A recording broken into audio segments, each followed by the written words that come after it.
Bonjour à tous, merci d'être présents pour cet épisode numéro 5 des matinales de la DeFi.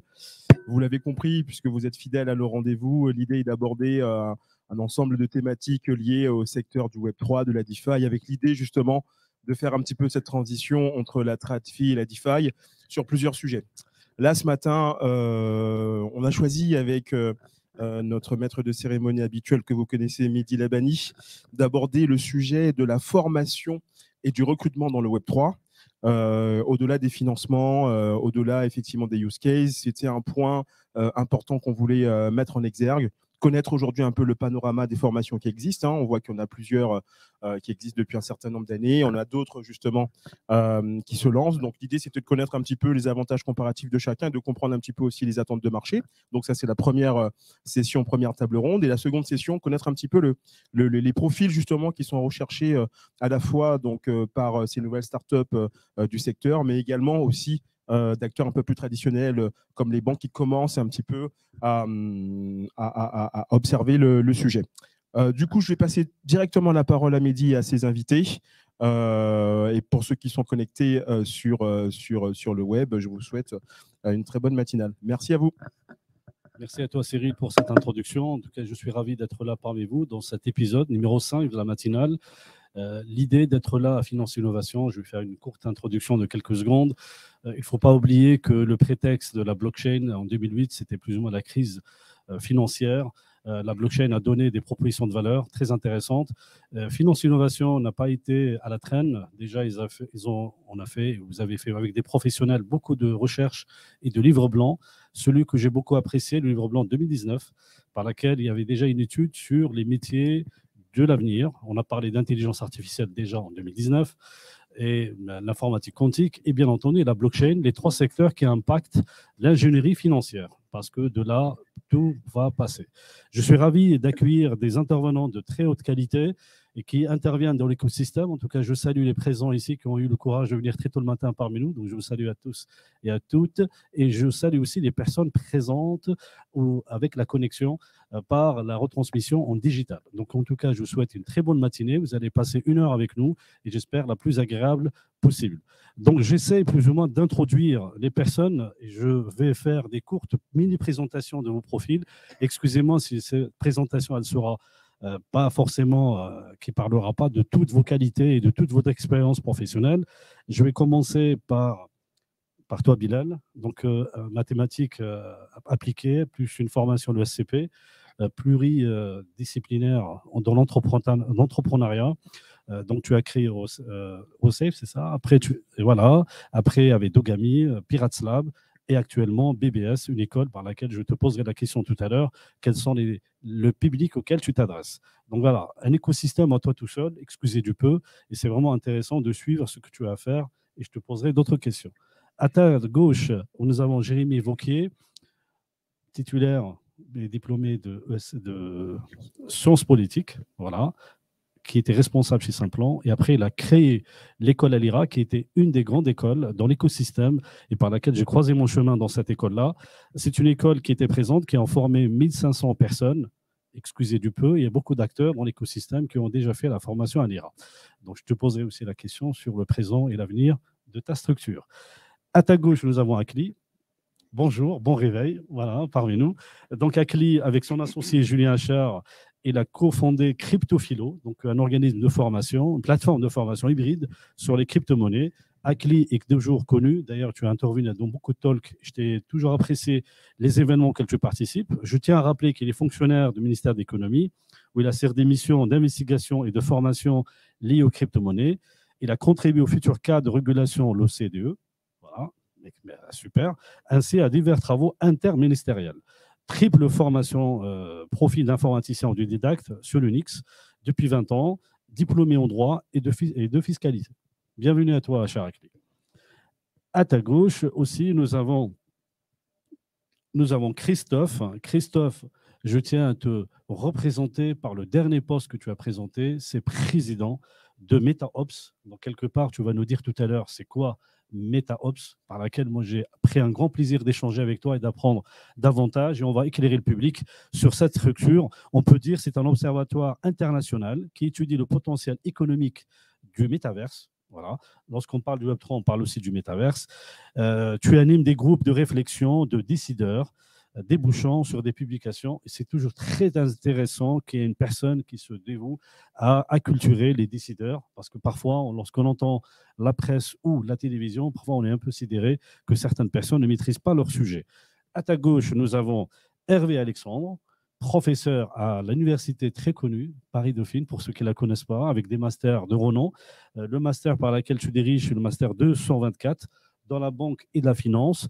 Tu n'as pas attendu la hype des organismes de formation pour lancer le cours blockchain. Tu l'as déjà fait en 2016 et tu as créé la chaire FinTech en 2018. Donc, bienvenue. Nous avons quand même un public, j'allais dire hétérogène, et c'est un panel très intéressant pour nous, afin de voir où la position de formation, le public auquel vous allez vous adresser et comment vous allez capter l'attention et répondre favorablement à l'écosystème.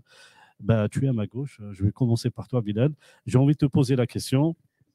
La première question d'introduction, qu'est-ce qui t'a poussé à fonder le groupe BBS? Est-ce que c'est vraiment une idée de dire j'aimerais bien avoir dans l'écosystème et de maîtriser les entreprises que je pilote chez Pirates Lab et j'aimerais bien avoir un interlocuteur qui sont contents des intervenants formés, ou tout simplement une vocation à acculturer au plus grand niveau et à donner ta proposition de valeur à cet écosystème? Voilà. Je te pose la première question d'introduction.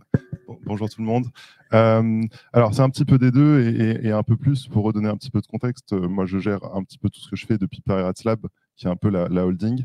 On a plusieurs filiales, dont une qui s'appelle la Blockchain Business School. L'objectif premier de Pirates Lab est de participer à la création de l'écosystème, notamment en finançant et en supportant des entrepreneurs qui montent des boîtes dans cet écosystème-là.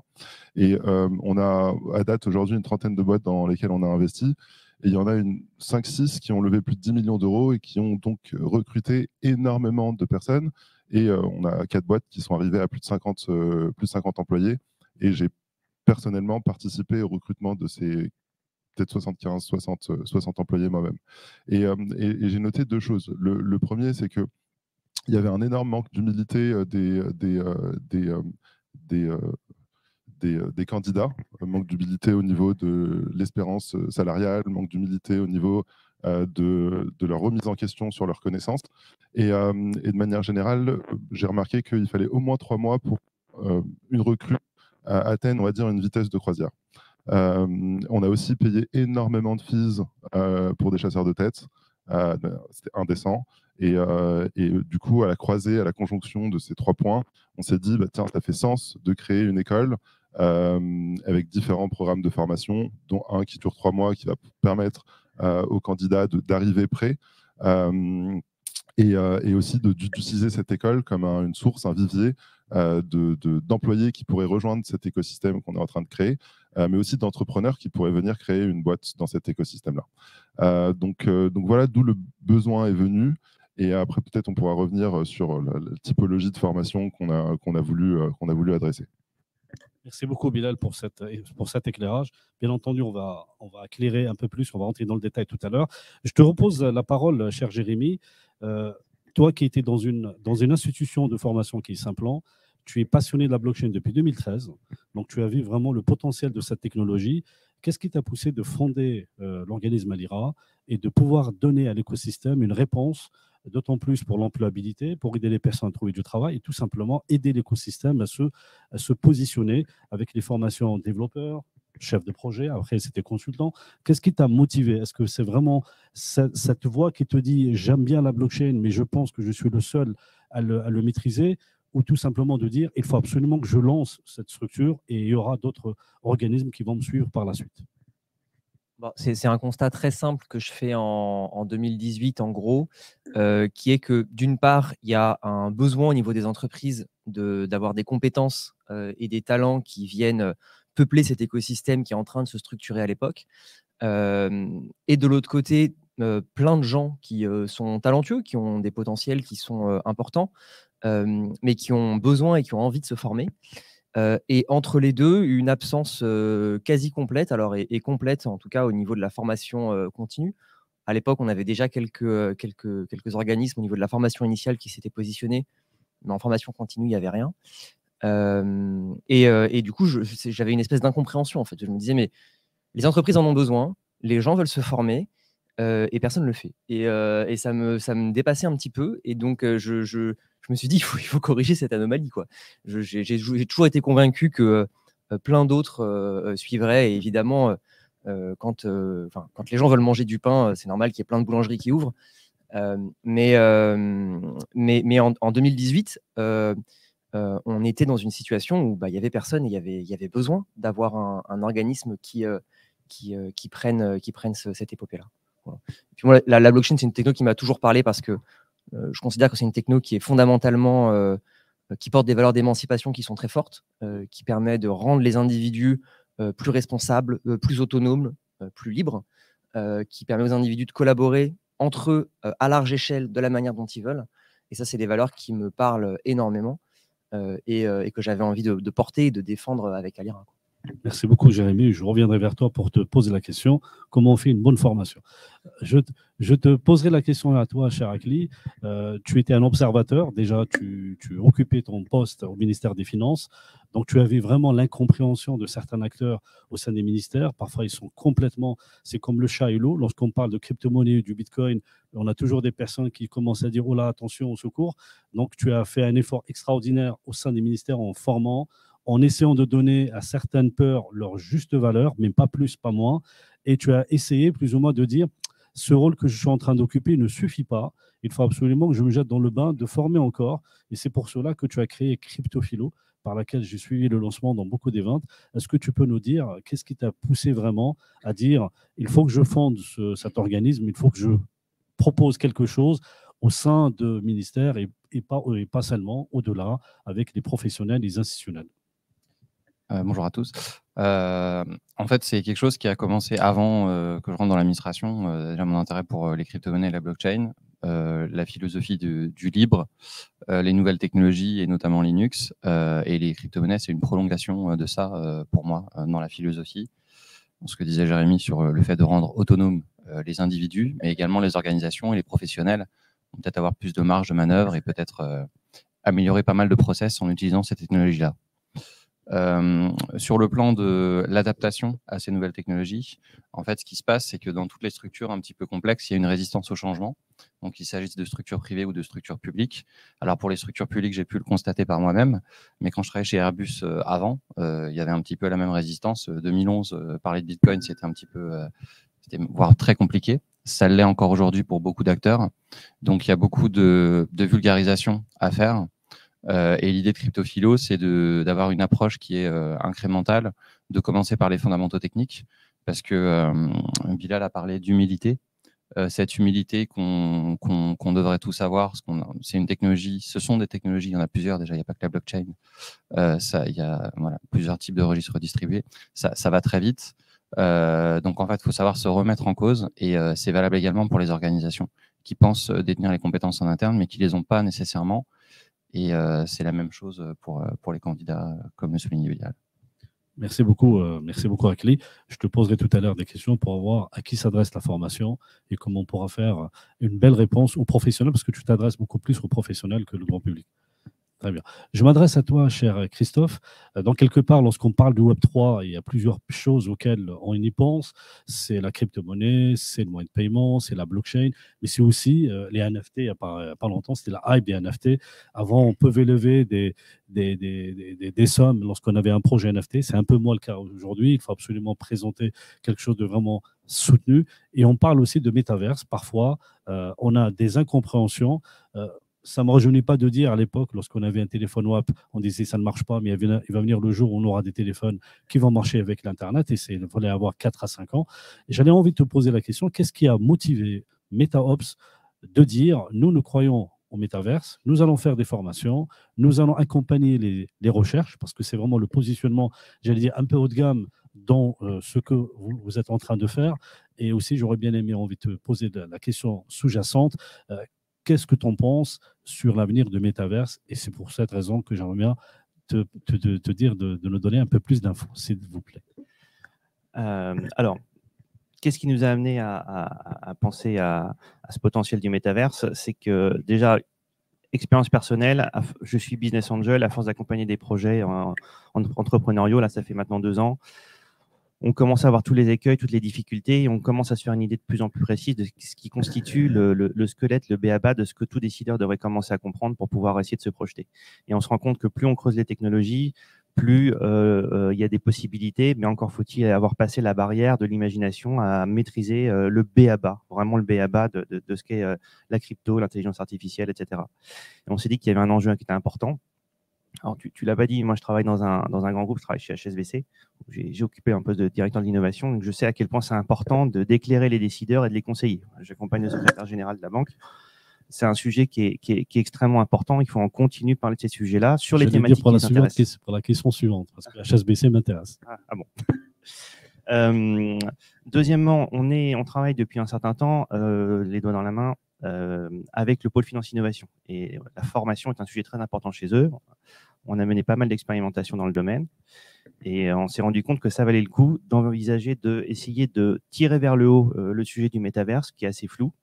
D'abord en se concentrant peut-être sur l'identification des nouveaux business models du métaverse, qui est un sujet sur lequel, au-delà de l'amélioration des services, des jumeaux numériques, etc., il y a des nouveaux business models qui émergent dans cet environnement. Quand on est très technique et qu'on se rapproche des entrepreneurs, on les voit, il faut les confronter aux décideurs. C'est pour ça qu'on a créé un observatoire co-créé par le pôle finance innovation, justement pour éclairer les décideurs sur les thématiques qui les intéressent et sur certains enjeux stratégiques qu'on a identifiés, parmi lesquels la formation. Merci beaucoup. Tu peux tendre le micro à Hervé. Donc, tu as introduit la blockchain dans une université célèbre qui est Dauphine, dans le pôle et dans la chaire finance. Qu'est-ce qui a motivé le fait de dire j'aimerais bien introduire déjà le cours et après, 2 ans après, tu as introduit le certificat blockchain. Donc, dans le master, c'est un public de formation initiale. Donc, c'est un public assez particulier. C'est la jeunesse, c'est l'avenir. Et après, tu as dit, ça ne suffit pas. Il faut absolument que je crée un certificat blockchain. Qu'est-ce qui a motivé justement cela ? Est-ce que c'est un constat de l'écosystème ou est-ce que c'est une demande des étudiants de Dauphine ou est-ce que c'est tout simplement ton regard, ton analyse qui a dit il faut absolument que Dauphine soit toujours à la pointe des métiers qui sont en liaison avec la finance. Donc, j'aimerais bien proposer cela à mes étudiants. Alors, c'est un peu tout ça en fait. Le premier cours en 2016, je l'ai créé assez égoïstement parce que ça m'intéressait et que je trouvais dommage de former les étudiants uniquement à la finance traditionnelle, je fais attention au terme, finance traditionnelle. Donc, je me suis dit que j'allais créer un premier cours de blockchain. Depuis, on en a 4. Donc, c'est 25% du master, c'est autour de la blockchain. Et on va dire ma frustration, c'est que le monde de la finance recrute encore très, très bien, à des salaires plutôt très intéressants. Et j'ai seulement, depuis 2 ans, depuis 2016, je n'ai que 2 étudiants qui sont allés travailler dans la blockchain, 2 étudiantes. Et je voudrais accélérer. Donc, c'est un petit peu compliqué. Peut-être parce que comme les institutions financières embauchent encore pas mal, les étudiants vont là où les rémunérations sont intéressantes. Et ce que je comprends, hein, c'est facile à mon âge, en étant fonctionnaire, de dire aux jeunes d'aller prendre des risques. Donc, je comprends qu'ils aient un certain type de choix de carrière. Alors, pourquoi le certificat ? Justement, devant, pas la lenteur, mais le temps que ça mettait, je me suis rendu compte parallèlement, il y avait des gens, mais pas en formation initiale, des gens qui voient la blockchain, le Web3 arriver dans leur entreprise, et en fait, qui sont relativement perdus, parce que ça fait assez peur, ça peut donner l'impression que tout va être bousculé. Donc, on a eu l'idée avec Louis Bertucci, l'Institut Bachelier, de lancer un certificat en formation continue. Donc, pour des gens de banques, on a des cabinets d'audit, différentes entreprises, de découvrir il y a 18 séances, en 18 séances de 3 heures, d'aller un petit peu en amont, de découvrir ce qu'est la blockchain et d'avoir une entrée, parce que c'est vrai que Dauphine, on est encore très finance, d'avoir une entrée sur la finance décentralisée. Donc, il y a une moitié du certificat qui est très finance décentralisée et une moitié qui est plus centrée sur la blockchain, le métaverse, NFT, un peu de code, voilà tout ça. Donc, le constat, il était là, c'est que je trouvais que ça allait pas assez vite en fait en formation initiale. Merci beaucoup, Hervé. Donc, je me retourne vers toi, Bilal. Donc, on va poser à tous après des questions un peu plus pratiques sur l'orientation de la formation, comment on fait une bonne formation et quel est le public auquel vous adressez. Donc là, j'ai suivi avec attention la création de BBS. C'est déjà, il y avait beaucoup de promos, beaucoup de publicité. Et d'ailleurs, c'est une promo, vous avez à peu près engagé 50 personnes dans cette promo, ce qui est quand même assez spectaculaire pour une première promo. Quel est, selon toi, les gages de faire une bonne formation ? Et la question après que j'aimerais te poser, c'est quel est l'avenir de cette formation? Est-ce que ça restera toujours une formation comme on organise une formation? Ou est-ce que tu as envie de dire, moi, je veux faire mieux que ça, j'ai envie d'évoluer vers une formation type master, et j'aurais bien aimé que tu nous donnes un peu plus de précision afin que le public qui nous écoute sera un petit peu informé de tes projets là-dessus. Alors, c'était quoi la première question? Les types de... Comment on fait une bonne formation? Ouais, comment on fait une bonne formation? Alors, pour redonner un petit peu de contexte, on a appelé notre école la Blockchain Business School. Pourquoi on a appelé ça la Blockchain Business School? Parce que BBS, ça sonne bien, mais en fait, j'ai voulu reprendre le meilleur des deux mondes de ce que j'ai appris dans mon cursus d'ingénierie et dans mon cursus d'école de commerce. J'ai un double diplôme en mathématiques appliquées et en école de commerce. Et ce que j'aimais beaucoup dans l'école de commerce, c'était que déjà, c'est que des professionnels qui viennent donner des cours. Et donc, nous, on a créé une bonne vingtaine de modules. Et il y a des gens de Sorare, de Sandbox, de Ubisoft et de tout l'écosystème qui viennent vous donner des cours sur leur domaine d'expertise. Et ce que j'aimais beaucoup dans l'école de commerce, c'est aussi que c'est très orienté use case. Et donc, il y a peut-être 2 tiers de la formation qui est vraiment très orientée use case et qu'un premier tiers qui est beaucoup plus sur la théorie. Donc, c'est un peu l'ADN qu'on a voulu donner à notre formation. Ce que je pourrais rajouter également, c'est que on a voulu créer des formations. Alors, il y a une première formation qui est un bootcamp de 3 mois, un peu à l'image de ce que fait également Alira, mais on a voulu créer quelque chose de plus généraliste. C'est-à-dire qu'on a une formation unique avec 2 spécialités, une qui est beaucoup plus tech et une qui est beaucoup plus produit. Mais en fait, quand je dis que c'est une formation tech, on ne cherche pas à former des développeurs Solidity. Moi, ce que j'ai remarqué en ayant travaillé et shippé plusieurs produits Web3, c'est que en fait, les développeurs blockchain, on en a besoin au début, et après, on en a de moins en moins besoin. Donc, je ne voulais pas inonder le marché de développeurs Solidity. Par contre, ce que j'ai vu qui manquait, c'était des gens qui ont une vision transversale de ce que la plateforme est, c'est-à-dire de ses couches, de leur intrication, de comment travailler ensemble, quels sont les enjeux de sécurité, d'expérience utilisateur. Et donc, on a voulu créer une formation qu'on appelle en fait une spécialité qu'on appelle Tech Lead, qui va donner les clés à ces développeurs pour comprendre un petit peu toutes les couches et toutes les intrications qu'il y a entre ces couches. La deuxième spécialité, qui est produit, est aussi un peu plus généraliste, plutôt à destination de personnes qui aiment la technologie mais qui sont pas forcément des développeurs ou qui ne veulent pas faire que ça. Et en fait, dans Produit, il y a plusieurs ramifications qui peuvent en sortir. On peut être Product Manager, et donc on est un peu plus en lien avec le client. On peut être Product Owner, et là on est un peu plus en lien avec les développeurs. On peut être consultant, on peut être chef de projet. Et donc c'est un petit peu cet ADN généraliste qu'on a voulu inculquer, parce que moi aussi, encore une fois, ce que j'ai rencontré dans les équipes avec qui j'ai travaillé, c'est qu'il y a souvent beaucoup de problèmes de communication. Les équipes techniques, business et produits n'ont pas la même définition des mots qu'ils emploient. Et donc, j'ai voulu un petit peu briser cette glace pour qu'il y ait un peu plus de porosité et un échange un peu plus efficient entre ces différents profils. Après, on est des entrepreneurs. Évidemment, l'ambition, quand on crée une école, c'est pas juste de faire une formation, c'est de développer cette école de manière agressive. Et de manière agressive, ça veut dire différents cursus. Tu l'as un peu mentionné, en septembre, on va lancer une L3, M1, M2 en alternance pour essayer de viser un public un peu plus jeune, là où le bootcamp pour nous est plutôt à destination de professionnels. Et on va également traduire évidemment nos formations en anglais, en espagnol, pour essayer d'adresser un peu plus de personnes, beaucoup plus de personnes. On a un autre modèle assez très particulier, c'est qu'on ne fait jamais des classes de plus de 50 étudiants.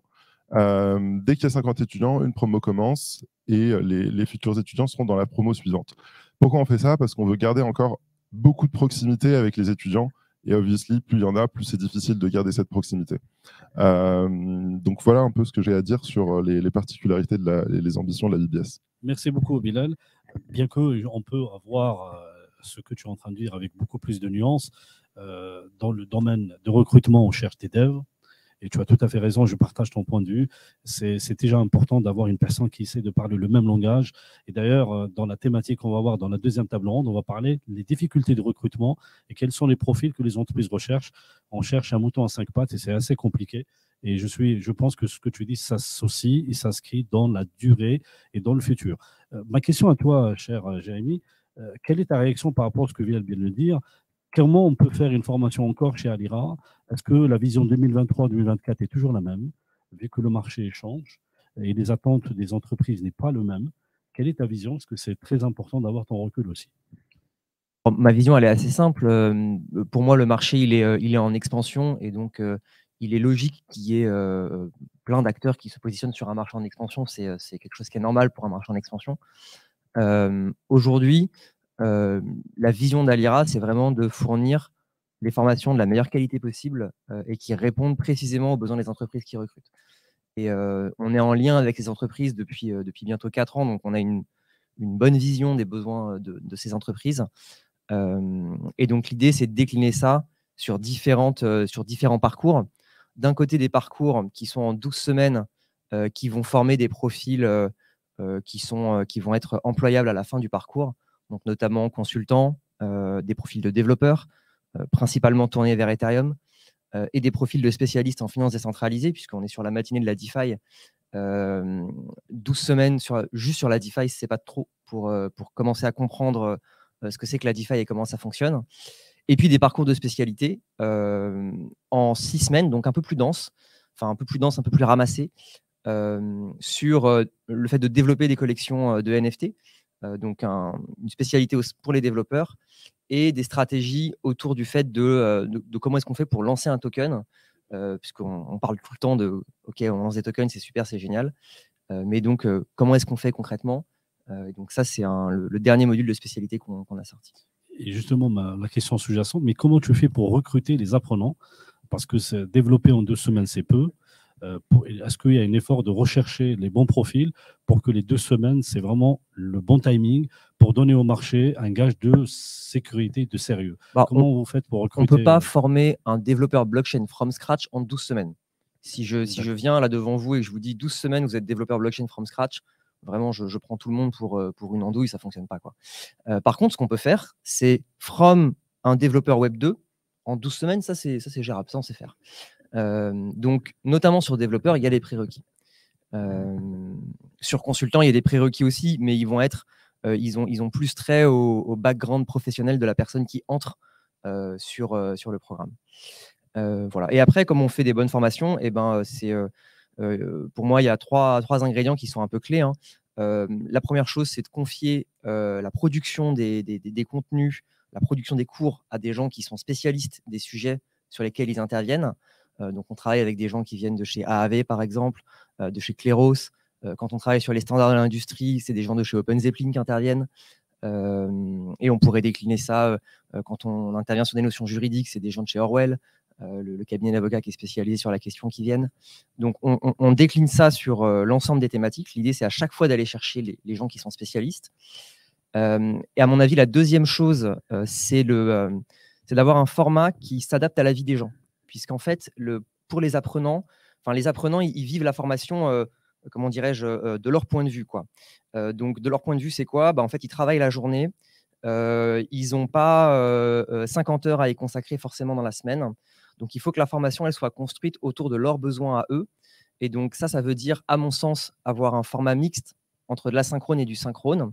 L'asynchrone permet de la flexibilité et le synchrone permet de suivre les gens au plus près, d'être derrière eux et d'avancer à leur rythme, quoi. Merci pour la clarté du discours et la sincérité. Akli, là, on a des formations 2 semaines et même des formations plus longues avec la future formation de Bilal. Et lorsque tu t'adresses avec un public de professionnels, donc tu as des formations de 2 jours, de 3 jours, d'une journée, comment tu choisis le dosage de ta formation et comment tu choisis tes prospects afin que ce que tu leur délivres répond à une problématique afin de faire une belle formation? Alors, en fait, déjà aussi, je ne suis pas revenu sur la raison pour laquelle on a fondé Cryptophilo avec Julien Achard, mon associé. C'était qu'en fait, j'étais déjà sollicité, mais en tant que fonctionnaire, donc c'était un petit peu compliqué de gérer les deux en même temps. Donc, il fallait que je demande l'autorisation et que je crée une structure dédiée spécifiquement à ça, parce que il y a pas mal de demandes. Et en fait, ces demandes, elles portent sur 3 grands sujets, on va dire. Le premier sujet, c'est techniquement, les gens ne sont pas, sont en recherche d'informations.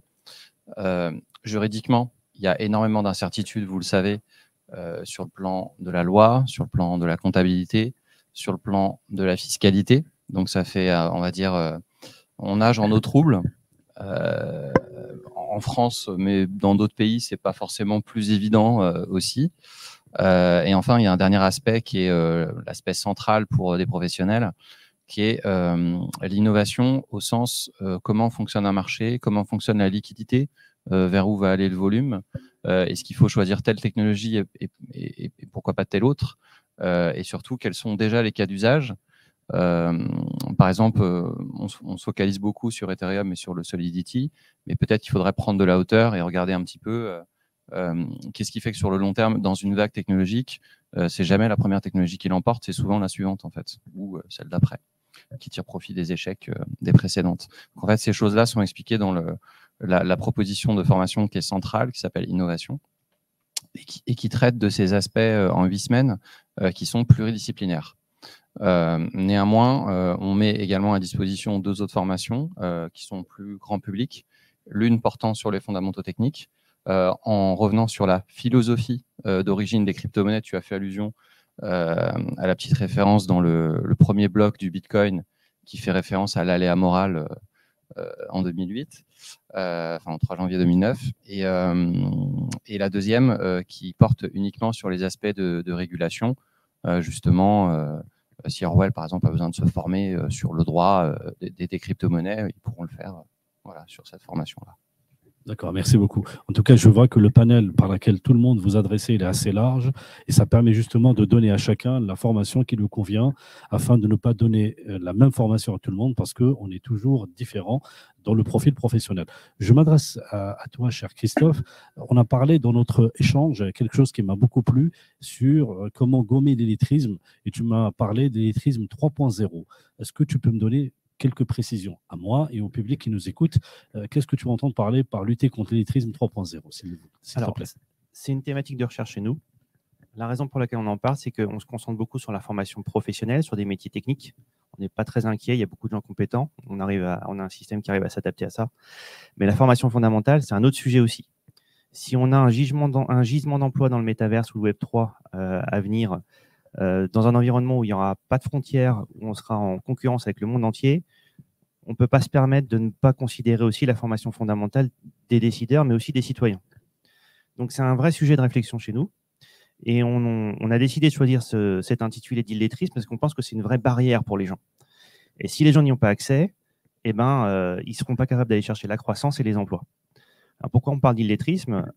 Quand on parle d'illettrisme en général, ce qu'on appelle schématiquement illettrisme 1.0 chez nous, c'est on a besoin de maîtriser, quand on arrive dans la vie, on a besoin de maîtriser l'alphabet, le calcul, les chiffres, etc. Il faut qu'on maîtrise ça parce que ça donne une certaine liberté, ça permet de prendre son destin en main.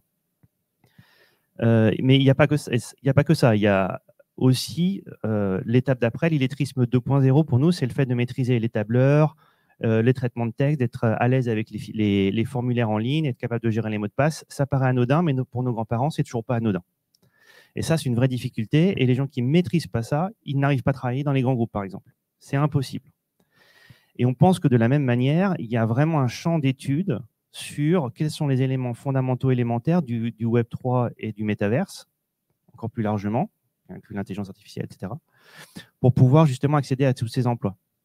Alors, la façon dont on prend le sujet, c'est qu'on y réfléchit d'une part, et d'autre part, on s'engage, c'est-à-dire qu'on est sur le point de publier un guide pour les décideurs, notamment les parlementaires et les chefs d'état-major de grands groupes, qui est un pas à pas sur comment faire ses premières démarches, maîtriser son portefeuille électronique, faire ses premiers achats de cryptoactifs, mais sous la forme d'un pas à pas avec des screenshots sur 500 pages.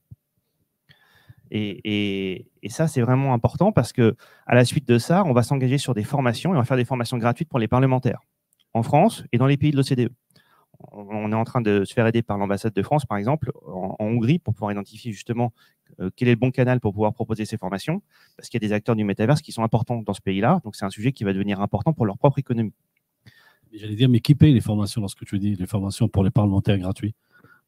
Qui paye? Oui, il y a quelque part. Les membres de MetaOps. D'accord. Ça fait partie de la mission. Très bien. On prend sur nous aussi pour pouvoir faire ces démarches-là. Elles sont absolument essentielles. Très bien, écoute, merci beaucoup.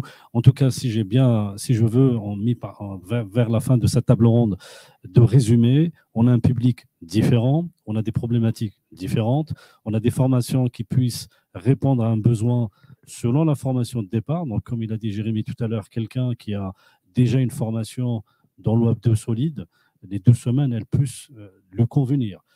Comme l'a dit tout à l'heure Bilal, lorsqu'on veut plus ou moins éduquer les personnes sur des thématiques assez variées et mieux correspondre avec tous les acteurs, il faut viser une formation longue. Moi, j'ai envie de te poser la question, cher Hervé. À Dauphine, j'allais dire, moi j'ai suivi les masters de Dauphine et j'ai orienté beaucoup de mes collègues pour suivre les masters de Dauphine. C'est assez élitiste, même si on ne veut pas le dire. Les choix sur dossier, parce que sur chaque master, c'est 30 personnes. On ne peut pas inclure beaucoup de personnes à l'intérieur. Mais toi, tu as fait un constat que pour éduquer le marché, il faut avoir des personnes qui sont vraiment implémentées. Et j'ai envie de te poser la question, est-ce que ce constat-là te fait la réflexion de dire je dois choisir mes intervenants selon certains critères? Ma question, comment tu choisis les intervenants et comment tu choisis le public qui va suivre les formations chez toi? Alors, pour les intervenants,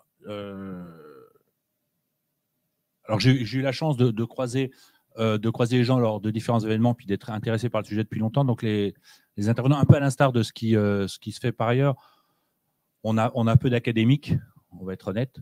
J'ai la chance d'avoir les cofondateurs d'Atlantis, des cofondateurs de Swap, de CrunchDAO. Donc on a des gens qui viennent, par exemple, sur enseigner un market maker automatique. Et ben, ce sont les cofondateurs de Swap qui vont enseigner ce qu'est un market maker automatique.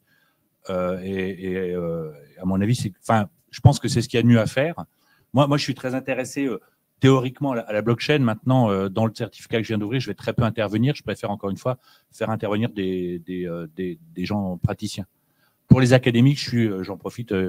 On est en train de lancer une chaire ou une initiative de recherche blockchain DeFi à Dauphine. Donc, cette partie académique qui sera en lien évidemment avec le certificat, elle est lancée. Donc, pour répondre première partie, les intervenants, je crois que 90% des intervenants, à part Louis et moi, sont des praticiens. Sur les NFT et le Metaverse, on a Karen Jouve qui a fondé Doors3, par exemple. Voilà, elle va venir expliquer ce qu'est un NFT, Metaverse. Et je pense qu'elle est idéale pour ce type de formation. Pour les apprenants, alors je fais attention parce qu'effectivement, la sélection est rude, donc je fais toujours attention à ce que je dis, notamment pour les masters, parce qu'après, les gens croient qu'ils ont des tips pour passer avant les autres, donc je ferai attention. En tout cas, pour le master, j'ai toujours essayé de chercher des gens qui ont des profils un peu originaux. C'est-à-dire que tu parlais d'élitisme, oui, mais enfin, moi, j'ai jamais… Sur dossier. Oui, mais même sur Dauphine, moi, j'essaie de varier les profils. C'est-à-dire que pas juste regarder la moyenne, regarder, je ne sais pas, ce qu'ils font dans le CV, leur passion, plein de choses diverses et variées. Et je trouve que c'est comme ça qu'on arrive à avoir de la variété. Et ça, c'est pour le master en formation initiale. Et pour le certificat, c'est un peu la même chose. C'est-à-dire qu'à partir du moment où ce n'est pas un certificat qui, par exemple, suppose déjà d'être bon en développement, d'accord, eh bien, on va essayer de focaliser vraiment sur les gens qui ont un vrai projet, qui ont une vraie interrogation, qui ont une lettre de motivation sincère. Après, sur les formations, il y a 12 heures de cours. Donc, comme ça a été dit, 12 heures de cours sur le développement, Solidity, Python. Donc, l'idée, évidemment, c'est pas de faire des développeurs. Donc, dans notre recrutement, on ne va pas recruter des gens qui sont déjà bons en développement, puisque ce n'est pas l'objectif. D'accord. Donc, l'idée, c'est de trouver une espèce de passion, un intérêt fort. Et voilà. Encore une fois, à partir du moment où c'est ouvert à un public très varié, pour le certificat DeFi, c'est ouvert à un public varié, on n'a pas de critères quantitatifs ou de passé. D'essayer de trouver des gens pour lesquels on trouve c'est cohérent qui viennent suivre le certificat. Merci beaucoup à toi. En tout cas, cette table ronde, elle est vraiment une passerelle à la suivante parce que lorsqu'on parle formation, moi, je connais personne qui se forme pour se former. C'est très rare. La plupart des personnes qui se forment, c'est forcément pour créer une entreprise, avoir les outils de pouvoir le faire, ou tout simplement être dans une entreprise et de faire une transition professionnelle, de dire, voilà, je suis dans un secteur. Maintenant, on a compris la sécurité de l'emploi. On n'a pas un emploi à part notaire, médecin. La plupart des métiers, il faut absolument se former tout le temps et pouvoir changer de métier. Je vais me retourner vers toi, Bilal, en disant, tu as connu la hype de beaucoup de projets Web3 et on a vu tous ensemble la hype. J'en ai raté pas mal aussi. On a la hype des ICO par laquelle on a eu un crash en 2017. Après, on a eu la hype des NFT. Maintenant, on a d'autres hypes. Selon toi, est-ce que ta vision d'entrepreneur est essentielle pour justement souffler à l'oreille de responsables pédagogiques en disant attention, lorsque tu fais une formation, il faut voir le futur et pas le présent, parce que les diplômés vont être couronnés dans 6 mois, dans 1 an. Il faut absolument leur donner quelque chose de périn et assez intéressant pour eux. Comment tu vois le marché actuel et Alors, comment tu vois au-delà de l'analyse de la hype, qui a en fait 2 pans, qui a un pan un peu, on va dire, spéculatif et en fait un pan qui est plutôt un signal faible de il se passe quelque chose. En fait, au-delà de la hype, comme j'ai essayé de l'expliquer tout à l'heure quand j'expliquais la vision ou l'ADN qu'on veut inculquer aux étudiants de la Blockchain Business School, et je rejoins, mince, j'ai oublié votre prénom de professeur de Dauphine, Daniel Christophe. Pardon. Christophe. Hervé, pardon. Non, c'était Hervé. Je voulais revenir vraiment à la passion, en fait. On essaye d'apporter de l'humilité aux gens, on essaie de les inspirer, on essaie de leur montrer que nous-mêmes, on fait ça parce qu'on y croit et parce qu'on est sincère. Et aucunement, pour la hype, si j'étais là pour la hype, je serais parti depuis longtemps et j'aurais pas créé autant de trucs. Mais voilà, en tout cas, la hype, c'est aussi, il se passe quelque chose, c'est une nouvelle technologie qui est une combinaison de plein de technologies, et comme le disait Akli, et donc du coup, il faut prendre le temps de l'appréhender, et c'est ce qu'on essaie de faire, à la Blockchain Business School. Merci beaucoup, Bilal. Je repose la parole à Jérémy. D'ailleurs, en écoutant le marché, tu as créé des formations spécialisantes, une en NFT que tu l'as décrit tout à l'heure, et la deuxième, c'est comment lancer un token, comment le faire réussir. Est-ce qu'il y aura d'autres formations spécialisantes chez Alira qui permettent justement d'écouter le marché, de dire ceux qui ont déjà fait une formation, ils peuvent revenir faire une autre, et ça permet aussi d'augmenter le panel et les armes de personnes qui veulent affronter leur marché. Est-ce que tu as sondé d'autres formations spécialisantes là-dessus? Ouais, complètement. On sonde le marché en continu par rapport à ça. On a une vingtaine de pistes en parallèle qu'on hiérarchise, qu'on priorise, sur lesquelles on regarde lesquelles on déploiera ensuite. Pour ne donner qu'un exemple parmi cette vingtaine de pistes, la blockchain est en train de créer des métiers qui n'existaient pas jusqu'à présent. Quelqu'un qui conçoit une tokenomics, par exemple, donc un modèle économique qui est derrière un cryptoactif ou qui fait tourner une blockchain ou qui fait tourner un protocole, c'est un métier dont personne n'avait entendu parler et qui, à toute fin utile, n'existait pas vraiment il y a quelques années. C'est un métier qui est très intéressant parce qu'il est à la croisée entre plusieurs disciplines, de la théorie des jeux, des mathématiques, de l'économie comportementale. Et c'est un métier pour lequel on va avoir une demande de plus en plus forte parce que foirer la tokenomics de son projet, c'est l'assurance de foirer le projet qui est derrière. Donc ça, c'est un exemple des choses sur lesquelles on travaille actuellement. Il y en aurait d'autres. Mais complètement, le marché, il évolue et il se spécialise, et c'est normal. Il devient de plus en plus sophistiqué. Et donc, pour répondre à cette plus grande sophistication du marché, à mon sens, il est logique d'aller plus dans le détail au niveau des différentes formations qu'on peut proposer. Ouais. Merci beaucoup. En tout cas, lorsque je dis la hype tout à l'heure, je rassure Bilal, moi je partage ton point de vue. Il ne faut pas écouter les signaux faibles. Et je pense que c'est ce que tu fais aussi. Donc, il faut absolument tracer une formation qui a un public, qui a une analyse. Et il faut absolument le faire. Et d'ailleurs, Akli, lorsque tu t'adresses avec les professionnels auxquels tu as vu le besoin auprès du ministère, comment tu définis les thématiques?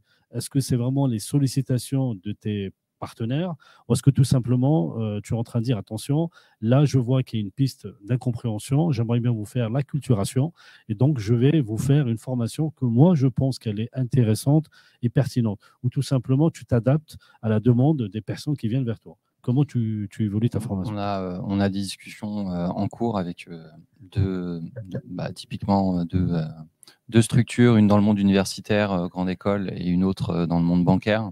Donc, on a vraiment une demande qui a un spectre assez large.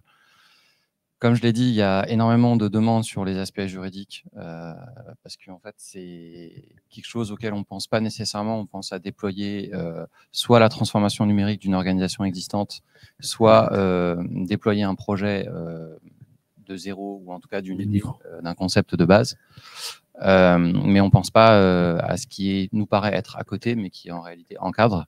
Et voilà, on peut très bien se faire attraper par la patrouille, comme dirait l'autre. Donc, il y a ces aspects-là. Et il y a également l'aspect, peut-être, confusion sur l'aspect simplement numérique, électronique. OK, c'est juste une étape supplémentaire. Et en fait, je pense qu'il y a vraiment... Alors, peut-être besoin de zoomer, d'aller dans le détail sur des aspects très techniques. Je peux être d'accord avec ça. Mais, et c'est la philosophie, c'est pour ça qu'on s'appelle cryptophilo. De mon point de vue et du point de vue de mon associé, l'idée c'est de justement dézoomer et de revenir sur les fondamentaux et bien comprendre en entonnoir d'où on part en fait et quels sont les principes. Et les principes, c'est pas uniquement, j'ai envie de dire, que du business. C'est également une transformation. En fait, c'est une vague technologique globale. Peut-être moins importante qu'Internet, peut-être plus, moi je pense plus, mais c'est mon avis personnel, sur le long terme. Mais comme on est dans le temps, dans 30 ans, on fera le bilan et puis on regardera en arrière et on dira, en fait, ouais, on y était et en fait, on en a fait partie. Et en fait, on a une aspiration de la part des individus et de la part des organisations. Donc ça peut être des associations. On a demandé aussi des associations qui aimeraient bien avoir des dons en actifs numériques. Et en fait, on a une aspiration à l'autonomie, vraiment. Et la technologie est un moyen de devenir plus autonome, plus efficace également, plus optimisé, mais plus autonome. D'accord, merci beaucoup, Akeli. Je vais te reposer la parole, cher Christophe, en essayant d'avoir la particularité de ta formation. Je pense que tu as regardé, pour s'améliorer dans une formation, il faut regarder ce qui se passe autour. Quel regard tu as par rapport aux formations du métaverse que tu as pu analyser autour de toi pour pouvoir justement proposer une formation différente, intéressante, percutante? Quel est ton regard là-dessus par rapport aux formations métaverse? Elle est très simple. Sur les formations techniques liées au métier de l'image, liées au code, liées à la gestion de projet, puisque c'est là-dedans qu'on recrute. Quand on tape le mot métaverse auprès de cabinets de recrutement ou auprès de grands groupes, on n'a pas trop d'inquiétude parce que l'écosystème s'adapte assez facilement. Sur la notion de formation fondamentale, on pense qu'il y a un vrai sujet de recherche. C'est là-dessus qu'on travaille. Et l'idée, c'est même qu'à l'école, on arrive à poser des briques de compréhension fondamentale, parce que si on veut que les gens soient libres, capables de saisir leur destin, si on leur reconnaît cette chance-là, il faut qu'à l'image de l'alphabet, on leur apprenne ce qui est élémentaire. C'est le fonds Andreessen Horowitz qui expliquait qu'il y avait de vraies barrières dans le métaverse et dans le Web3, et que petit à petit, il faudrait peut-être passer par exemple, le fait de simplifier les accès, notamment en se connectant plus par un portefeuille électronique, mais en se connectant avec un login, etc. Et la solution intermédiaire que je trouve intéressante, c'est de jouer sur les bases de fans, des gens qui sont très soudés, qui sont prêts à s'entraider, et de jouer sur ces communautés pour inciter les gens à faire la bascule, à faire l'effort initial pour pouvoir se former sur la base. Ça, c'est pour la formation initiale. Et donc, la formation initiale, elle est aussi applicable aux décideurs. Il faut faire une démarche vis-à-vis de ces gens-là. Mais il y a un autre sujet, c'est la formation continue. Et en particulier aussi le reclassement, quand les gens sont mis à la porte. Même si on leur paye une formation, comment est-ce qu'ils font alors qu'ils ont fait toute une carrière de 10 ans, 20 ans, 30 ans pour se réorienter dans un domaine à forte valeur ajoutée où ils vont pouvoir tenir? C'est pas facile de se réinventer et puis réenchanter un petit peu son quotidien professionnel, c'est un vrai sujet. Donc là-dessus, c'est une autre thématique de recherche qu'on a. On a récupéré une recherche qui avait été faite en partenariat avec le pôle Finance Innovation. L'idée, c'était de voir comment est-ce que les métiers qui n'existent pas encore, mais qui tournent autour de ces nouvelles technologies, on peut les réinventer. Et l'angle qui a été trouvé et qui a fait l'objet de 3 ans d'expérimentation, là, on a conçu la formation à proprement parler. On cherche vous imaginez le travail qu'il faut pour partir de la recherche pour aller sur le terrain réel. Il faut être modeste. Donc, on a conçu la formation là, qui a été visée par Bernard Guénier. Et maintenant, on cherche un pilote pour pouvoir l'expérimenter. Et l'idée, c'est de pouvoir proposer plusieurs centaines de profils de carrière originaux qui sont à l'intersection entre des verticales de nouvelles technologies, des transversales techno et des tendances sociétales de fond qui influencent considérablement l'innovation. Un des moteurs dans le secteur financier, c'est le développement durable. Si je parle de blockchain, j'ai été obligé de l'associer au développement durable. On a fait un rapport mondial sur le sujet que j'ai copiloté, mais c'était vraiment cet angle-là qui permettait d'ouvrir les portes et d'accélérer, en fait. Merci beaucoup. Je pose la parole à toi, Hervé, parce que les intervenants nous ont parlé de leur futur. J'ai envie de te poser une question à toi. Quel est l'avenir ou le développement des formations que tu es en train de manager à Dauphine? Est-ce qu'il y a un futur développement des formations proposées? Est-ce qu'il y a un autre certificat que tu vas proposer? Ou est-ce que tout simplement, le futur, c'est faire accompagner les apprenants, développer la communauté, faire le lien avec les entreprises, parce qu'il y a quand même un cercle vertueux. Diplômé, futur entrepreneur, il va recruter chez les anciens. Donc, quel est, selon toi, l'avenir de développement au sein de Dauphine, cher Hervé? Alors, développer la communauté, oui. Pour le coup, pour m'occuper d'un master depuis 15 ans, je vois l'importance du maintien de lien de la communauté des alumni. Ça, c'est incontournable. Donc, développer, j'ai déjà dit, on va essayer de mettre en place un centre de recherche sur la blockchain structuré, de l'accompagnement de l'entrepreneuriat, alors progressivement. Et sur le certificat en lui-même, l'adapter. De toute façon, il est hors de question de le laisser comme ça pendant plusieurs années. Il va falloir qu'on change régulièrement. On va également l'ouvrir sur notre campus de Londres et on est en projet de l'ouvrir également à Singapour. Donc, l'idée serait sur plusieurs sites d'avoir une formation alors, à peu près identique, enfin, en tout cas dans la mesure du possible très proche. Et justement, pour développer aussi cette communauté, plus il y a de formation, plus il y a d'intérêt. Après, cette communauté, elle n'est pas obligatoirement, elle ne doit pas être obligatoirement dauphino-dauphinoise. Enfin, je vois là, on est plusieurs, il se fait beaucoup de choses. J'ai l'impression aussi beaucoup de choses par des gens passionnés qui étaient en avance, qui n'attendent pas les études de marché, justement. Donc, la communauté, ça peut être aussi ouverte à tous les gens qui, sur Paris, ont envie d'avoir des événements. On a accueilli en janvier un événement de Women in Web 3, par exemple. Bon, voilà, c'est autour. Alors, ce n'est pas des gens qui interviennent directement dans le certificat, mais l'idée, ça serait de les agréger, ça serait de travailler avec ces gens-là, parce que je pense qu'il y a beaucoup de choses à faire. D'accord, merci beaucoup. Donc, on arrive à la fin de cette table ronde.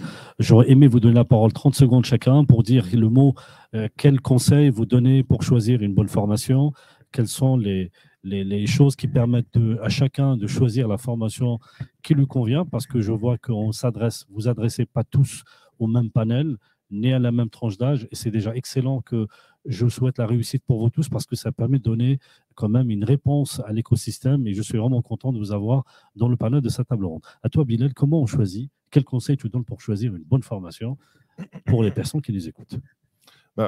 En toute honnêteté, hein, moi, je pense que moi, personnellement, je suis un empathique, j'ai choisi à cause des people.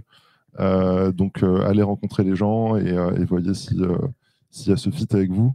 Les formations, l'une ou l'autre, il y a des petites particularités, mais c'est, on va dire, globalement la même approche. Donc voilà, choisissez vraiment les people pour moi. Venez nous rencontrer, venez échanger avec nous et en espérant qu'on fit. Merci beaucoup. Même chose, honnêtement. Allez voir les gens, découvrez ce qu'il y a dans les formations, regardez ce que sont devenus les anciens, allez discuter avec les anciens. Souvent, vous en apprendrez plus sur les formations en parlant avec les anciens qu'en parlant avec les profs de ces formations. Renseignez-vous et puis même si c'est bizarre de dire ça pour quelqu'un qui dirige une école sur le sujet, ne vous limitez pas aux écoles et aux formations. Allez explorer par vous-même, lisez des livres, rejoignez des projets, renseignez-vous, participez à des meet-up, get involved. À toi, Akli. Je suis heureux d'avoir entendu Don't Trust, Verify, en gros. Mais ouais, c'est complémentaire. En fait, il y a une démarche personnelle aussi à avoir. Parce qu'en fait, dans ce secteur-là, il y a beaucoup d'autodidactes en réalité. Les personnes qui enseignent ont elles-mêmes été autodidactes, puisqu'au début, il n'y avait pas de structure et pas d'écosystème. Je dirais qu'il y a aussi un aspect ludique dans l'apprentissage qui est important. Faire des petits exercices, essayer de faire ça de manière un peu sympa et jouer. Ça peut être sympa aussi. Voilà. Alors, en ce qui concerne la formation, moi, mon approche, c'est que mon expérience d'accompagnateur de projets entrepreneuriaux, c'est lancez-vous en dynamique et au minimum à 2. Parce qu'on évite tellement d'erreurs en échangeant, en travaillant ensemble. Je pense que la notion de dynamique de groupe est vraiment essentielle quand on se lance dans ce domaine-là. Ça pour entretenir l'intérêt, pour éviter de faire beaucoup d'erreurs, parce que les erreurs dans ce domaine, elles pardonnent pas. En ce qui concerne les formations professionnelles, tout ce qui a été présenté ici, c'est excellent. Et il faut vraiment s'y intéresser d'abord. Aller regarder un petit peu le contenu de ces formations et puis surtout discuter. C'est un univers qui est très humain. Il faut en parler. Et si vous voulez faire une formation généraliste sur le métaverse, alors il y a un peu à boire et à manger dans le domaine. Moi, je recommanderais bien Realm Academy, qui est une formation internationale de 6 semaines, qui est vraiment très très bien pour se faire son vernis sur le métaverse. Ça, c'est intéressant. Si vous êtes un décideur politique, venez nous voir, parce qu'on propose justement à la demande des formations pour vous sensibiliser et vous préparer à ça. Si vous êtes chef d'entreprise, décideur, etc., venez nous voir aussi. Ce sont des formations qui sont plus structurées, donc ça demande un peu plus de temps, mais on propose ça aussi également. Déjà, ça, c'est pas mal. Et puis, je pense qu'à partir de là, il faut garder un dynamisme. Et surtout, faisons ça en groupe, c'est important. Le mot de la fin pour Hervé. Comment choisir une bonne formation? Est-ce que tu dis la même chose que moi, je crois que quand on dit blockchain Web3, on parle, quelqu'un l'a dit, décentralisation et prise de responsabilité. Donc, je pense qu'on est dans un monde qui a beaucoup changé. Et je pense que quand on veut une formation, faut se documenter. On est dans le monde où on se documente. Il y a une grande variété de formats, il y a une grande variété d'institutions.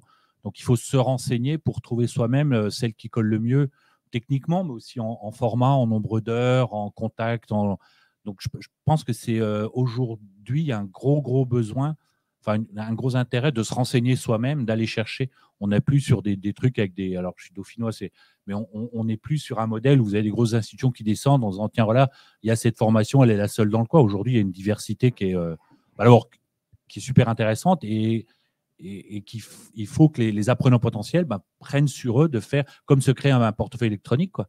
C'est une démarche qui doit être propre. Aujourd'hui, choisir une formation, c'est une démarche qui doit être propre. Il faut se renseigner, beaucoup se renseigner, quoi.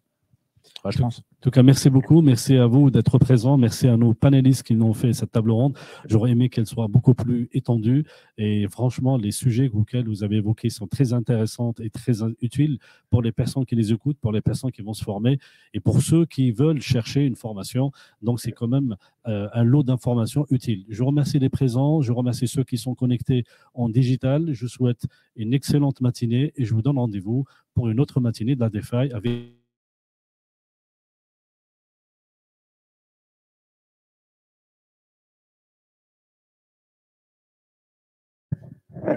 ça, c'est pour le mot de la fin de la première table ronde. Donc, je vais inviter mes chers panélistes pour la deuxième table ronde qui va faire la transition après la formation. Qu'est-ce qu'on fait après la formation? On va essayer de chercher un travail, on va essayer de faire un projet, on va contacter les entreprises qui recrutent, on essaie de voir comment elles ont leurs critères de recrutement. Donc, c'est vraiment utile. Donc, j'allais dire, après la formation, on va cueillir les fruits du recrutement ou tout simplement enrichir l'équipe projet.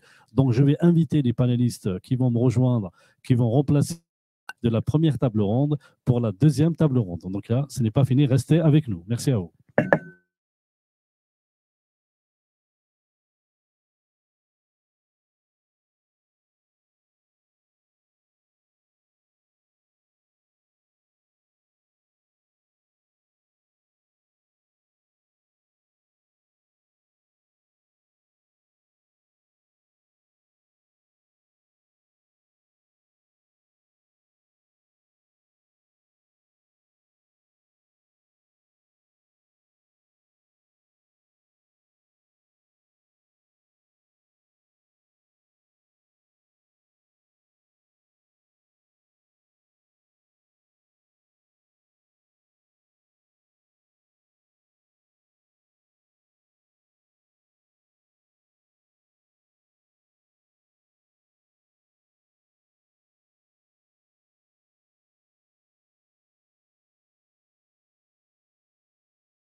Donc, rebonjour pour les personnes qui ont, je souhaite la bienvenue pour ceux qui nous ont rejoints, pour ceux qui nous suivent depuis la première table ronde. Je vous invite à rester parce que la thématique, elle est vraiment utile et pratique pour tout ce qui concerne connaître le marché. Comment on peut se faire recruter, comment on peut avoir des informations sur les acteurs du marché de recrutement dans le Web3. C'est hyper important, donc je vous invite à rester avec nous, connectés. Et pour les personnes présentes, ils ont déjà pris place. Merci à vous. Donc, je vais commencer cette deuxième table ronde. Pour cette deuxième table ronde, je vais innover. Et je vais quand même vous demander de vous présenter parce que j'ai eu des descriptifs courte, longue. Donc, je vais quand même voir si je peux vous présenter moi-même. Sinon, je vais vous demander de vous présenter. En tout cas, je vous connais tous. Et en plus, j'ai pris le soin de connaître notre ami de Malte.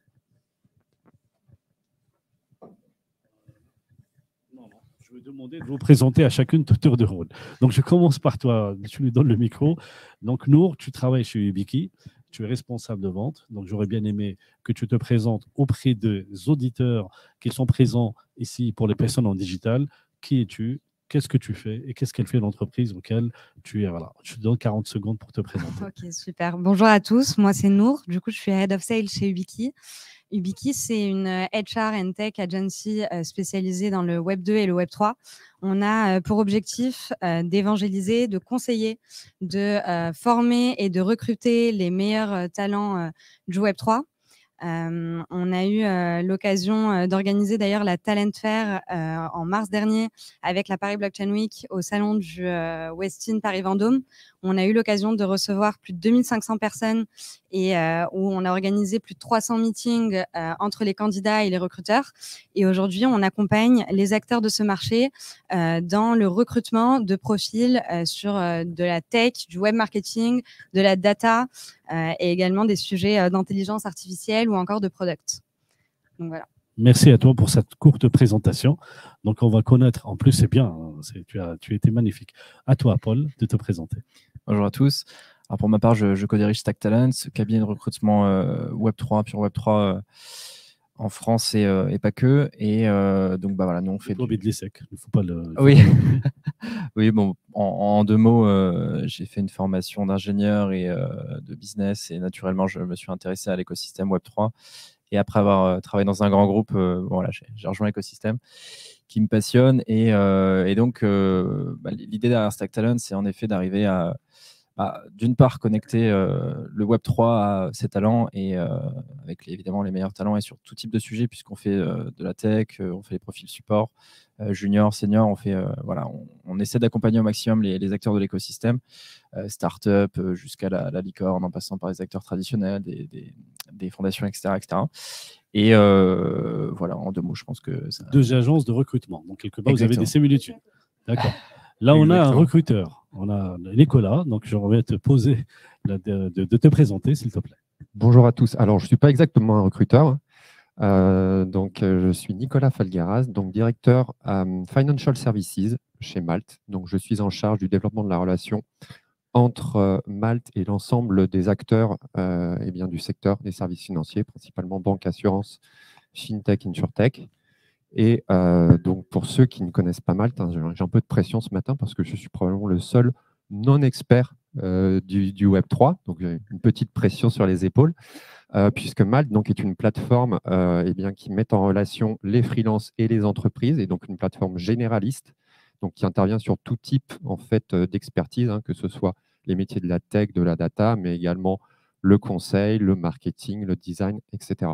Voilà. Un facilitateur de recrutement, en fait, ce que je voulais dire. Exactement. Un facilitateur de recrutement. Ouais, exactement. À toi, Benoît, de te présenter, s'il te plaît.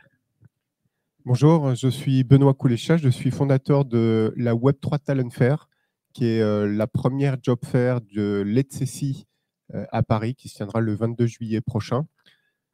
Je suis également fondateur de Goodive. Goodive, c'est une plateforme de freelancing qui est cette fois spécialisée sur les talents IT du Web3. On va en revenir tout à l'heure. Et je suis aussi un passionné d'économie collaborative et de Web3, évidemment. Très bien. La première question que je vais vous poser, en fait, je vais faire des questions similaires à vous quatre, par laquelle les publics qui sont présents et les personnes qui sont connectées vont voir lorsqu'on a fait la bonne formation, lorsqu'on a la bonne expérience, et ben, ça ne suffit pas pour trouver l'entreprise de ses rêves. Et aussi, de l'autre côté, lorsqu'on est une entreprise, des fois, on cherche avec une bougie les talents nécessaires. Et donc, on s'appuie sur les agences de recrutement, les chasseurs de tête et les plateformes comme Malte. Et tu es quand même un bon représentant, rassure-toi. Donc, j'ai envie de te poser à toi, Nour, toi qui travailles dans un cabinet de recrutement Ubiki, innovant, auquel il y a pas mal de projets. J'ai eu la joie et la chance d'échanger avec toi. J'ai envie de te dire, comme première bonne question, quel est ton regard sur le recrutement du marché au Web3 actuellement pour une guise d'introduction? Et après, il y aura d'autres questions par la suite. Mon regard sur le marché, aujourd'hui, comme je le disais, on a eu la chance d'organiser la Talent Fair. On voit qu'il y a un vrai engouement autour des métiers du Web3. Aujourd'hui, on est dans le Web3. On sait que c'est la nouvelle version d'Internet. Il vient compléter le Web2 basé sur un réseau décentralisé et inscrit sur la blockchain. Donc, on est vraiment sur un sujet brûlant dans le monde de la technologie. Donc, évidemment, il y a énormément d'opportunités d'emploi dans ce secteur. Et nous, aujourd'hui, justement, l'objectif chez Ubiki, c'était de pouvoir accompagner aussi bien les talents dans leur recherche de job que les entreprises, que ce soit les startups ou les grands comptes qui souhaitent justement passer le cap du Web 2 vers le Web 3, à pouvoir démocratiser un petit peu tous les sujets de la blockchain et entrer dans cet univers. D'accord. Donc pour l'instant, selon toi, il y a un engouement, il y a quand même, ça peut être, en tout cas, vous n'êtes pas tous obligés d'être d'accord, donc il faut absolument avoir votre angle, votre nuance, parce que moi, lorsque je vois les candidatures, je vois qu'il y en a beaucoup, mais je vois aussi beaucoup de talents qui n'arrivent pas à trouver d'entreprise. Donc, quelque part, je me dis, est-ce qu'il y a de l'engouement? Peut-être est-ce qu'il y a une sélectivité des profils à faire? La même question pour toi, cher Paul, et après, tu auras d'autres questions, rassure-toi. Quel est ton regard sur le recrutement des potentialités, des capacités, des profils Web3? On est presque au fin du premier trimestre, on a terminé le premier trimestre, on est dans le deuxième trimestre de 2023. Est-ce qu'il y a des signaux de changement positif? Comment tu vois l'écosystème pour l'instant? Toi qui es en contact avec les recruteurs et aussi avec les profils que tu places. C'est une évolution assez intéressante. On le voit au cours du temps. Depuis qu'on est là, entre guillemets, on a vu pas mal de vagues et des vagues de recrutement d'ailleurs assez différentes en termes de type de métier d'ailleurs, tout simplement, puisque on a entre guillemets commencé par des postes plutôt technique, plutôt vraiment voilà, tout ce qui va être en effet blockchain développeur, front-end, back-end, DevOps, vers des profils ensuite qui vont être plus support. Il y a eu des vagues de recrutement et donc des cycles qui ont toujours été en place. Ce qui est intéressant d'observer, c'est qu'évidemment, évidemment, le recrutement est étroitement lié au financement du marché et ce financement varie avec le niveau des marchés. Donc, on est quand même globalement sur une période plus calme que ça a pu être durant le bull run. Mais en effet, tu as raison, ce qui est assez marrant, c'est que finalement, il suffit d'observer le cours du Bitcoin et on a une corrélation par rapport au niveau de recrutement. C'est intéressant, cette corrélation Bitcoin. Et on le voit, hein, c'est-à-dire qu'il y a des recrutements qui reprennent en ce moment avec, en effet, l'atteinte des 30 000 $, on va dire. Après, c'est évidemment pas comme quand on était aux 60 000, etc., etc. Donc, il y a cette corrélation. Après, plus ça monte, plus ça recrute. C'est ça. Ouais, le financement, en effet, va avec, même si évidemment, il y a toujours des ovnis qui ont un financement indépendant, etc. etc. Mais voilà, globalement, on est corrélé à ça. Après, il y a souvent des sous-vagues et des sous-écosystèmes dans lesquels il y a des variations plus spécifiques. En tout cas, moi, je crois que le business de recrutement, il est dans le Web 2 pour les entreprises qui passent du Web 2 au Web 3, mais aussi pour les entreprises qui sont nichées dans le Web 3. Donc, ma question à toi, cher Nicolas, elle est un peu plus précise là-dessus. J'ai envie de te dire, toi qui observes avec la plateforme de l'entreprise que tu représentes, quel type de profil sollicite-t-on sur les sujets Web 3? Et la deuxième question sous-jacente, quelle tendance vous avez observée vis-à-vis versus l'année 2022, s'il te plaît? Oui, alors effectivement, donc, étant non spécialiste de ce sujet, ce que je pense être intéressant à partager avec vous aujourd'hui, c'est peut-être de remettre en perspective le sujet du freelancing dans le Web3 avec ce que l'on observe sur l'ensemble en fait, du marché du freelancing sur la tech en France aujourd'hui. Et donc, première chose, personne ne va tomber de sa chaise, mais aujourd'hui, c'est un marché qui est vraiment balbutiant, qui est totalement émergent. Et donc, si on regarde le volume de sollicitations qu'on reçoit sur ces sujets aujourd'hui chez Malte, ça reste extrêmement faible et ça représente moins de 1% des sollicitations qu'on reçoit en termes de besoins de tech au sens large, développeurs, architectes, cybersécu, etc. Ce que l'on observe sur Malte, c'est que finalement, aujourd'hui, on vient principalement nous chercher sur des profils de développeurs. Donc, pour nos clients, in fine, le Web3 aujourd'hui se résume encore beaucoup à la dimension technique. Et donc, on vient principalement nous chercher sur ce type de profil, principalement sur des développeurs Solidity. Voilà. Aujourd'hui, c'est plus de 90% des sujets sur lesquels on vient nous solliciter. Je partage totalement ce qui a été dit sur le sujet crypto. On a vu récemment, ces derniers mois, une baisse des sollicitations sur ce sujet qui est totalement corrélé effectivement avec les cours des cryptos. Et dernière chose, pour couvrir l'ensemble du spectre, aujourd'hui, sur les sujets métaverse, intelligence artificielle, réalité augmentée, réalité virtuelle, etc., c'est quasiment nul. On est vraiment sur des sujets sur lesquels on est extrêmement peu sollicité. Et donc, c'est vrai que nos sollicitations se concentrent vraiment sur le sujet de la blockchain et de ses différents use cases. Voilà. Pour concilier les prises de parole, est-ce que je peux dire que lorsqu'on fait un projet, parfois on n'est pas accompagné par des spécialistes? C'est pour cette raison que le recrutement, comme l'a dit Nour et Paul, et les sollicitations un peu plus grands. Et lorsqu'on a des profils experts, comme on a eu l'échange ensemble, là, on a des personnes qui se positionnent dans les plateformes comme Malte. Donc peut-être que les projets qui sollicitent de l'embauche, de l'adhésion, chez Malte, vous ne les voyez pas, parce que vous voyez des profils super experts auxquels ils ont une proposition de valeur assez présente, avec un recrutement, avec des gros salaires, et que peut-être c'est pour cela qu'il y a une différente façon de voir la même chose. J'ai envie de te poser la question, cher Benoît, toujours la même question, même punition. Quelle est ta vision pour l'écosystème 2023? Comment toi, tu l'es en train d'observer avec la démarche collaborative? On reviendra ensemble sur ta proposition de valeur de la démarche collaborative dans le recrutement. Quelle est déjà la première chose? Tu as fait déjà un article. Oui. J'aurais bien aimé que tu nous éclaires dessus, s'il te plaît. D'accord. La première chose à dire, c'est que l'écosystème a connu une croissance incroyable sur les années 2020-2022. Le nombre de jobs du Web3 ont été multipliés par 8 en 2 ans. C'est juste incroyable. Ce qui a provoqué une très forte pénurie de talents sur le marché. Donc, dans le monde. Dans le monde. C'est devenu le principal problème des builders du Web3 que de trouver les bonnes compétences pour pouvoir développer leurs produits. Alors 2023, effectivement, on a vu le bear market, on a vu des grosses sociétés qui ont licencié, il y a eu à peu près 30 000 postes qui ont été supprimés sur les derniers mois de 2022 jusqu'en 2023. Donc, ce qui fait que c'est une année un peu charnière où il y a un certain nombre de compétences qui se retrouvent sur le marché. Et c'est une année où je pense que en fait, c'est une chance pour les builders pour pouvoir recruter des bonnes compétences qui sont formées, qui ont de l'expérience et qui ne va pas se représenter de sitôt. Il faut savoir que le marché aujourd'hui, c'est à peu près 230 000 postes selon nos estimations, 230 000 emplois. Il y a 5 000 nouveaux postes chaque mois qui sont offerts sur les annonces Internet. Et globalement, cette année, en fait, les nouvelles annonces, c'est surtout des annonces pour remplacer des postes, pour remplacer le turnover de personnes qui changent de boîte.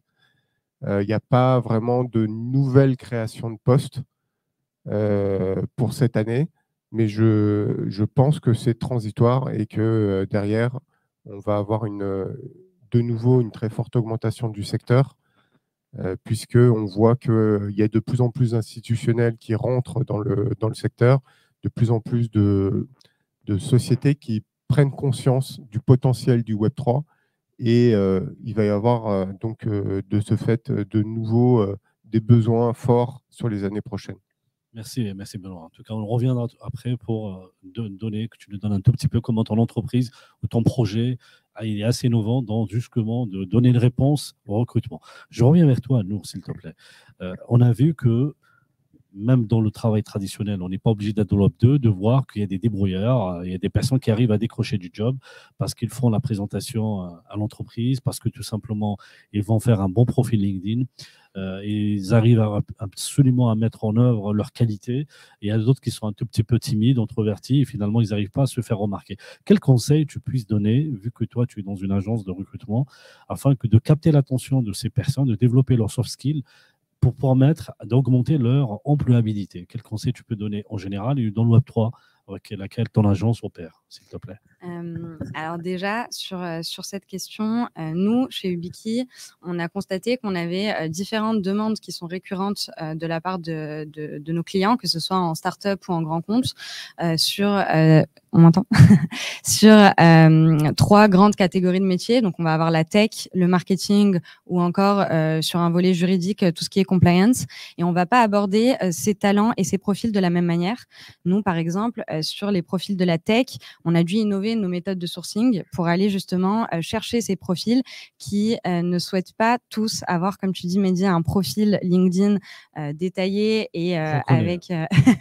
Nous, aujourd'hui, chez Ubiki, on constate que parfois, dans les entretiens de préqualification, on a affaire à des profils qu'on rencontre sur Discord à travers un pseudo, notamment sur les profils de développeurs blockchain. Donc, c'est un des métiers d'ailleurs pour lesquels on a beaucoup de demandes. C'est un des métiers qui va aider à builder l'écosystème Web3. Aujourd'hui, on a également des profils comme le compliance manager qui aujourd'hui va aider les entreprises sur la régulation et le respect des normes en vigueur mis en place par les autorités. Et comment on fait pour les retrouver justement, les compagnons? Justement, on a recruté, nous, en interne, des experts Discord qui vont aller les chercher sur Twitter, Discord ou ou communiquer avec eux sur Telegram, parce qu'aujourd'hui, c'est pas des profils qui sont accessibles. On est sur un marché qui est assez pénurique. Donc, sur certains types de profils, ça va être de cette manière. Après, évidemment, on va avoir les job boards classiques sur lesquels on va avoir quand même des demandes. Après, il y a des entretiens. Exactement. Nous, on préqualifie les candidats pendant des entretiens. On a également de l'inbound recruiting, bien sûr, où on a des demandes qui viennent à nous directement. Comme tu le sais, aujourd'hui, on est là justement pour répondre sur le marché à ces demandes et aider les talents à trouver un emploi dans le Web3. Je vais raconter une anecdote avant de te passer la parole, cher Paul. Il y a 2 ans, j'étais dans un organisme de formation et j'étais abordé pour trouver un développeur blockchain à 150 000 € l'année. On était en période de Covid, en remote CDI, et je n'ai pas réussi à trouver. Donc, quelque part, est-ce que c'est encore le cas aujourd'hui? Certains projets blockchain, et je te pose la question à toi, Paul, est-ce qu'il y a encore une pénurie? Et comment tu fais? Parce que là, j'ai appris qu'on peut avoir à dénicher les projets chez Discord, et les talents chez Discord. J'ai gagné une expérience, donc je ne vais pas être bête ce soir. Donc, comment tu fais avec l'entreprise Stack Talent que tu représentes aujourd'hui? Comment tu fais pour dénicher les talents, vu que tout le monde n'est pas sur LinkedIn? Ou du moins, n'est pas aussi clinquant sur LinkedIn, quoi. C'est une bonne remarque. Globalement, on utilise des méthodes assez similaires. En fait, globalement, on a des chasseurs de tête qui sont spécialisés Web3, donc ont vraiment les codes qui savent parler à des talents qui ont une appétence, qui ont une connaissance de l'écosystème. Donc, c'est essentiel, évidemment, pour trouver les bonnes personnes et arriver à les qualifier. Derrière, on a de la tech, on a engagé des développeurs en interne pour faire des outils internes, et on utilise des outils externes également pour repérer des profils sur les réseaux qui sont cités avant, donc du Twitter, Telegram. Pour sélectionner. Exactement. En effet, pour les sourcer, parce que c'est vrai que des profils de développeurs, ça va pas forcément être leur truc de se mettre sur LinkedIn. Donc, en plus de l'outil LinkedIn, évidemment, on utilise ces autres outils. Même sur des développeurs, on va utiliser Stack Overflow, on va utiliser GitHub. C'est pour ça qu'on invite d'ailleurs tous les développeurs à renseigner au maximum leur réseau pour pouvoir se faire identifier et ensuite trouver des métiers, même s'ils n'aiment pas se faire démarcher souvent, mais ça, c'est notre métier après. Et puis, on a aussi un réseau de partenaires forts, puisque donc, tu parlais d'écoles, on travaille main dans la main avec les écoles pour trouver justement les apprenants qui sont plus intéressants à placer, et les écoles, les réseaux d'événements, les incubateurs, les VC, les associations, évidemment, Finance Innovation en fait partie. Tout ça pour essayer de trouver justement le pool de talents le plus qualifié pour répondre aux besoins des entreprises qui restent présents malgré en effet le marché actuel, comme on le disait. L'idée, c'est toujours d'avoir évidemment les meilleurs candidats, donc quelles que soient les conditions, toutes les méthodes sont bonnes. Merci beaucoup, Paul. Donc, tu me tends la perche lorsque tu parles d'entreprise. J'allais dire avec toi, cher Nicolas, quelles sont les demandes de ces entreprises? Qu'est-ce qu'elles cherchent? Quelles sont leurs exigences par laquelle elles disent, voilà, vous êtes une plateforme connue au niveau français. Quelles sont les exigences que vous avez repérées? Quels sont les critères? On vous dit, voilà, on aimerait bien avoir tel candidat qui a quoi comme critère? Oui, alors tu as commencé à l'aborder précédemment. C'est vrai que ce que l'on observe, c'est que le marché du freelancing sur le Web3 est assez différent du marché du recrutement.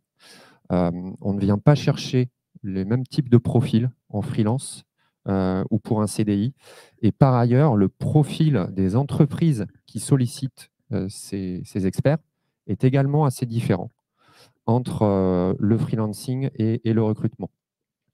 Globalement, ce que l'on observe chez Malte, c'est qu'aujourd'hui, les sollicitations qu'on reçoit sur les sujets Web3 sont principalement portées par des startups, des PME, des TPE, qui souhaitent en fait développer des use cases autour de la blockchain, principalement, mais pas nécessairement à des fins de transformation en fait, de leur business model. C'est plutôt aujourd'hui, et c'est les freelances qui le disent, hein, pour surfer sur une vague, sur la hype que l'on a aujourd'hui sur ces sujets, mais pas véritablement des use cases véritablement transformants.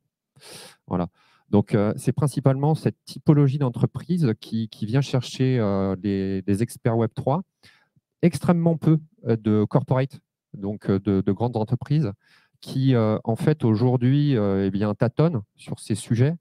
Et, in fine, le fait qu'on ne vienne pas nous chercher, parce qu'aujourd'hui, Malte, hein, la majorité de l'activité sur Malte est portée par des clients grands comptes, hein, pas par les PME. C'est l'inverse sur le Web3. Pourquoi? Parce qu'en fait, aujourd'hui, un grand groupe n'a pas internalisé les expertises autour de ces sujets. Et donc, lorsqu'ils décident de se lancer, ils se font accompagner par des cabinets, des ESN qui vont en fait leur ficeler un projet de bout en bout. Et donc, le freelancing ne va pas nécessairement se prêter à ce type de projet. Voilà. Et donc, ensuite, en termes d'expertise, qu'est-ce qu'on vient chercher? Qu'est-ce que nos clients nous demandent? Eh bien, comme je le disais, c'est avant tout des profils techniques. Mais pour autant, lorsqu'on en discute un petit peu avec les freelances, ce qu'ils nous expliquent, c'est que, in fine, un tiers de leur temps passé chez le client consiste à effectivement recadrer le projet, faire de l'acculturation et donc, in fine, jouer un rôle de PM, de PO ou de consultant en transition Web 2, Web 3, alors qu'ils sont structurellement des experts techniques. Je vais te paraphraser juste quelques instants pour que je puisse comprendre. Donc, on ne recrute pas les métiers généralistes, chefs de projet, consultants. On recrute les techs. Et en fait, lorsqu'on recrute les techs, ces techs-là font le travail de chef de projet, de consultant, d'acculturation, de formateur. C'est bien ça? Tout à fait. Mais sachant qu'en par ailleurs, ces profils de chef de projet, product owner, etc., en fait, il y en a extrêmement peu aujourd'hui sur le Web3. Et par ailleurs, ces profils-là ne sont pas du tout sollicités. Lorsqu'un client en fait, vient chercher, souhaite réaliser un projet autour du Web3, il considère qu'il doit nécessairement prendre une ressource technique parce qu'il n'y connaît rien. Mais in fine, si le projet est mal cadré, s'il ne sait pas exactement ce qu'il souhaite faire autour de ces sujets-là, vous pouvez prendre le meilleur expert du monde, ça ne donnera rien. Et donc, les freelances sont obligés finalement de jouer ce rôle. Et c'est probablement l'une des évolutions, on y reviendra peut-être après, mais à venir sur le marché des talents du Web3. Aujourd'hui, il y a une vraie place à prendre pour ces profils qui vont finalement être à la frontière entre le business et la technique. Merci beaucoup. Je me mets à toi, cher Benoît, parce que quelque part aujourd'hui, tu vas nous parler de démarche collaborative. Qu'est-ce qui rapproche cette démarche collaborative avec le Web3? Parce que quelque part, ton projet s'articule et qui se met dans le Web3. Est-ce que tu peux nous donner cette liaison, cette proposition de valeur que tu es en train d'avoir, s'il te plaît? Je pense que l'essence du Web3 est profondément collaborative. Moi-même, j'ai une expérience en fait dans le monde collaboratif précédente à ce que je fais maintenant. On construisait une plateforme de location de voitures entre particuliers. Pour gagner la préférence de nos utilisateurs et des personnes qui produisaient de la valeur sur la plateforme en louant leurs voitures ou en louant des voitures, nous avons cherché à partager la valeur de la plateforme elle-même avec nos utilisateurs.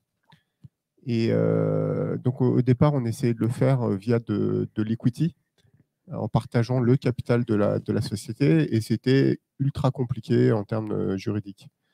Quand on a vu apparaître les smart contracts et Ethereum, The DAO notamment, là, on a vu la lumière et on s'est aperçu en fait que c'était beaucoup plus simple de construire un commun et de partager la valeur qu'on crée avec nos utilisateurs via des tokens. Et en fait, on est sur une économie où on active une sorte de boucle vertueuse en redonnant la valeur à ceux qui la créent, de manière à les inciter à créer encore plus de valeur. Et je pense que de ce point de vue-là, le Web3, c'est l'automatisation de l'économie collaborative. Et c'est en ça que le Web3 est plus fair, plus juste vis-à-vis du commun. C'est pour ça qu'on dit qu'il apporte de la liberté, qu'il apporte de la transparence et de la fairness dans l'économie globale. Mais la cible que tu vises n'est pas forcément les grands comptes, parce qu'ils n'ont pas cette vision collaborative, peut-être à l'interne, mais pas vis-à-vis de l'externe.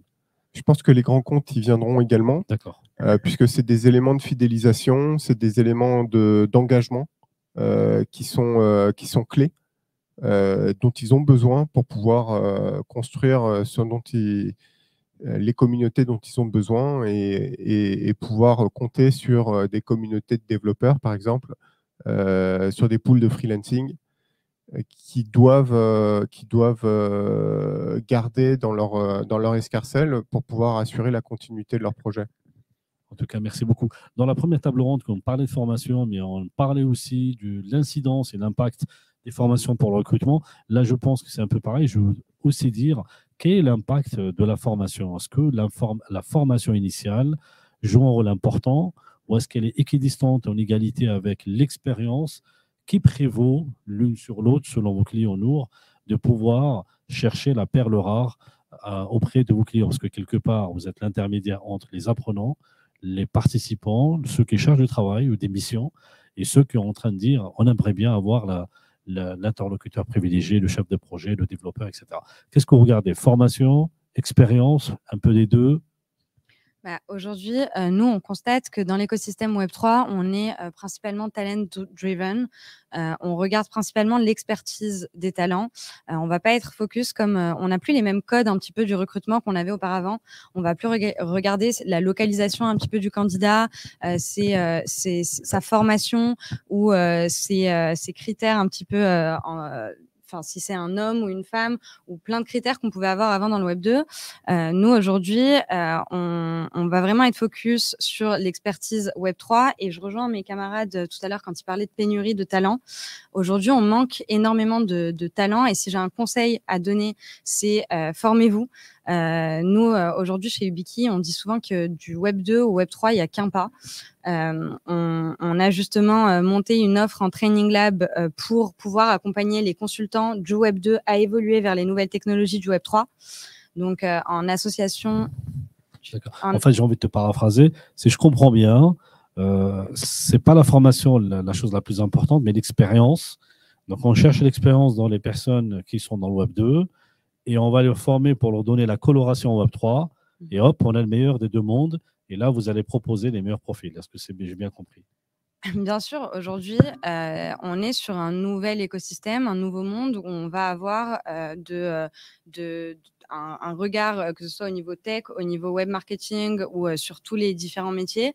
On va avoir un vernis Web3 qui est important. Ce sont des compétences à acquérir, notamment sur les développeurs blockchain qui sont avant tout des développeurs informatiques, mais qui vont devoir maîtriser des langages de programmation informatique comme Solidity ou Rust. Et c'est pourquoi nous, on s'est associé justement à The Sandbox, ERA 2140 et Anyblock pour monter Metaserve, qui est un bootcamp de 2 mois d'une formation accélérée pour justement former l'élite Web 2 vers les nouvelles technologies du Web 3 et pour répondre à ces demandes sur le marché. Je comprends mieux. Donc, au lieu de former quelqu'un qui n'a jamais programmé, c'est une utopie. Par contre, Et là, je veux faire une anecdote pour vous et pour les personnes qui ne sont en digital. Il y a quelques CEO que je rencontre dans les events. Ils m'ont dit, Midi, on recrute ce que tu veux comme profil que tu nous ramènes. Il faut qu'il soit Bac+5 ingénieur. Je dis pourquoi? Parce que tout simplement, un ingénieur, il a fait Python, il a fait JavaScript, il a fait tous ces langages. On va mettre moins de temps pour lui faire la coloration blockchain Solidity et on fera de lui le meilleur des deux mondes que prendre un pâtissier qui s'est formé sur la blockchain. Quoique, moi, j'ai un énorme respect pour les développeurs et parfois, on a des talents bruts de codage sur plusieurs années. Même question pour toi, cher Paul. Qu'est-ce que tu en penses si tu veux vraiment répondre favorablement à tes clients entreprises ou chefs de projet ou entrepreneurs, parce que n'oublions pas que l'équipe joue un rôle très important dans la valorisation projet lorsqu'on souhaite lever des fonds et tu cherches la perle rare. Qu'est-ce que tu priorises dans ta quête et comment tu pourrais muscler ton profil si le client peut te demander dans 2 mois, 3 mois, trouve-moi la perle rare. Comment tu fais? La réponse est presque dans la question finalement, puisque en effet, tu as raison. Selon le profil de l'entreprise qui va être en demande, selon ses fonds aussi, il faut être honnête avec ça, et ben on va avoir des profils différents. Des entreprises traditionnelles, en effet, vont assez naturellement compter plutôt sur quelqu'un qui a d'expérience traditionnelle, une formation traditionnelle, et qui a une appétence Web3, une connaissance, une expertise. Des startups vont soit miser en effet sur quelqu'un qui a des très bonnes références, soit miser sur des compétences. C'est pour ça qu'au sein de Stack Talent, d'ailleurs, on pousse au maximum le fait de tester, en amont le plus tôt possible pour apprendre le plus rapidement possible sur la capacité de la personne à s'intégrer dans l'équipe et à produire de la valeur. Après, en effet, on va avoir des startups qui vont venir vers nous, de toute taille, qui vont venir vers nous en disant je veux quelqu'un de bon, mais je veux en plus quelqu'un qui a un CV reluisant. J'ai besoin en effet de lever des fonds derrière grâce à mon équipe. Voilà, donc c'est complémentaire. Toutes les approches sont bonnes. Nous, derrière, on va essayer de sélectionner au maximum selon les besoins, selon la vision de l'entreprise. L'idée, c'est aussi de comprendre, bien sûr, le fond en fait, du recrutement. Parfois, des fois, c'est dans le non-dit, des fois, il faut creuser. Il faut affiner au maximum pour trouver les bons profils. Et c'est pour affiner ma question. Est-ce que le premier filtre, c'est la formation et tu cherches la compétence derrière, ou le premier filtre, c'est la compétences, et après tu vas essayer de voir la formation en deuxième. Parce que les deux filtres, si on change l'ordre, ne donnent pas les mêmes profils. Je dirais même qu'il y a les 3 étapes, puisqu'il y a la formation, il y a l'expérience revendue, c'est-à-dire vraiment la partie CV, expérience pro, et ensuite la compétence. Parce que des fois, on peut avoir des gens qui ont fait de super expériences qui derrière ne sont pas excellents, et l'inverse. Donc, il y a les 3. Vraiment, je pense qu'il faut caractériser le besoin de l'entreprise derrière et adapter au mieux les profils qu'on leur envoie. Parce que ça va évidemment, le prix va suivre et il faut que l'entreprise soit prête à aligner en fonction de ses besoins le salaire adéquat, quoi. Voilà. Merci beaucoup. Nicolas, j'ai beaucoup aimé le portrait robot que tu as posé de l'écosystème. Et moi, ça me fait voyager dans le temps, en tout cas dans le passé, lorsqu'on était dans les projets informatiques purs. Parfois, la technologie prend du temps. Et lorsqu'on a une technologie mûre, on a des entreprises confiantes dans les projets, dans les technologies. Et là, elle n'a aucun problème de recruter des consultants, elle n'a aucun problème de recruter des freelanceurs experts dans certains projets. Donc là, quelque part, tu me tends la perche de te poser cette question en te disant comment tu vois évoluer la fin, l'offre de la demande. En fait, comment tu peux évoluer l'offre de la demande d'ici fin 2003, comment tu la vois, et quels sont les freins qu'il faut absolument lever pour enlever ou pour augmenter la demande des talents du Web3. Parce que là, pour l'instant, tu m'as dit tout à l'heure, les freelanceurs Web3, il n'y a pas beaucoup de demandes parce qu'ils sont experts et que dans les entreprises par lesquelles ils sont clients de la plateforme Malte, ne cherchent pas forcément à recruter ce genre de profil. Si on te donne 1 an, voire 2 ans devant toi, quels sont les outils que tu proposes et tu conseilles pour éduquer le marché afin de changer ton audit et de donner une perspective un petit peu plus réjouissante pour ton audit. Voilà. On a beaucoup parlé de formation ce matin, de formation des talents du Web3, mais in fine, aujourd'hui, je pense que ce qui pêche le plus, c'est la formation des clients, des entreprises qui font appel à ces talents. Aujourd'hui, comme je le disais, la compétence, elle n'est pas ou très peu internalisée. On n'a pas, et notamment dans les grands groupes, très peu d'experts de ces sujets-là. On en est encore véritablement à la phase d'acculturation. Et c'est principalement pour ça aujourd'hui que finalement, par rapport à ce qu'on évoquait sur la pénurie de talent en recrutement, on ne l'a pas sur le freelancing. Aujourd'hui, on n'a aucune difficulté sur Malte à trouver un expert, et des experts vraiment 3 étoiles hein, sur ces sujets-là, pour un client qui nous sollicite. On n'a pas aujourd'hui cette pénurie, en tout cas depuis le début de l'année. Ça s'est vraiment inversé. Plutôt tech, insistons bien. Pénurie, profil tech. Profil tech, tout à fait. Et donc, in fine, je pense que le marché, finalement, je suis persuadé que le marché va continuer de croître, hein, parce qu'effectivement, ce qu'on disait, c'est que ça représente finalement des volumes extrêmement faibles jusqu'à présent, mais pour autant, ces volumes-là sont quand même en forte croissance. Pour autant, je pense que le marché explosera véritablement le jour où les corporates adressent véritablement le sujet et plus uniquement sur des phases de POC. Le jour où finalement on va d'une part internaliser des équipes expertes sur ces sujets-là, ça c'est la première chose. Et ensuite, le jour où on commencera à réfléchir à des use cases qui soient véritablement transformants pour les business models. Aujourd'hui, c'est souvent des side projects, c'est des choses que l'on fait un petit peu à côté. On ne touche absolument pas finalement au cœur du business. Le jour où véritablement on passera ce cap-là, il y aura véritablement, je pense qu'on aura déjà passé une grande étape et la demande suivra à ce moment-là. À partir du moment où on aura internalisé les compétences, on ira beaucoup plus chercher des profils experts en freelance. Et donc, in fine, je pense que beaucoup de choses se jouent du côté des clients qui, aujourd'hui, font appel à ces profils-là, plus que du côté, effectivement, de la supply, entre guillemets, des experts qui sont aujourd'hui très bien formés, qui sont très bons et qui sont en nombre, même s'il y a, on l'évoquait quand même, une pénurie sur le recrutement. On a des milliers aujourd'hui d'experts sur ces sujets, que ce soit côté tech ou sur des profils peut-être un peu plus designer ou consultant, PO, etc. Dans le futur tour de table, on va évoquer la recommandation des bons profils. D'ailleurs, c'est une thématique qui m'intéresse beaucoup et je te pose cette question, cher Benoît, avec ton projet GoDive, par laquelle j'ai la choix que j'ai eu une présentation de ce projet. Donc, quelque part, ça se passe aussi sur la recommandation.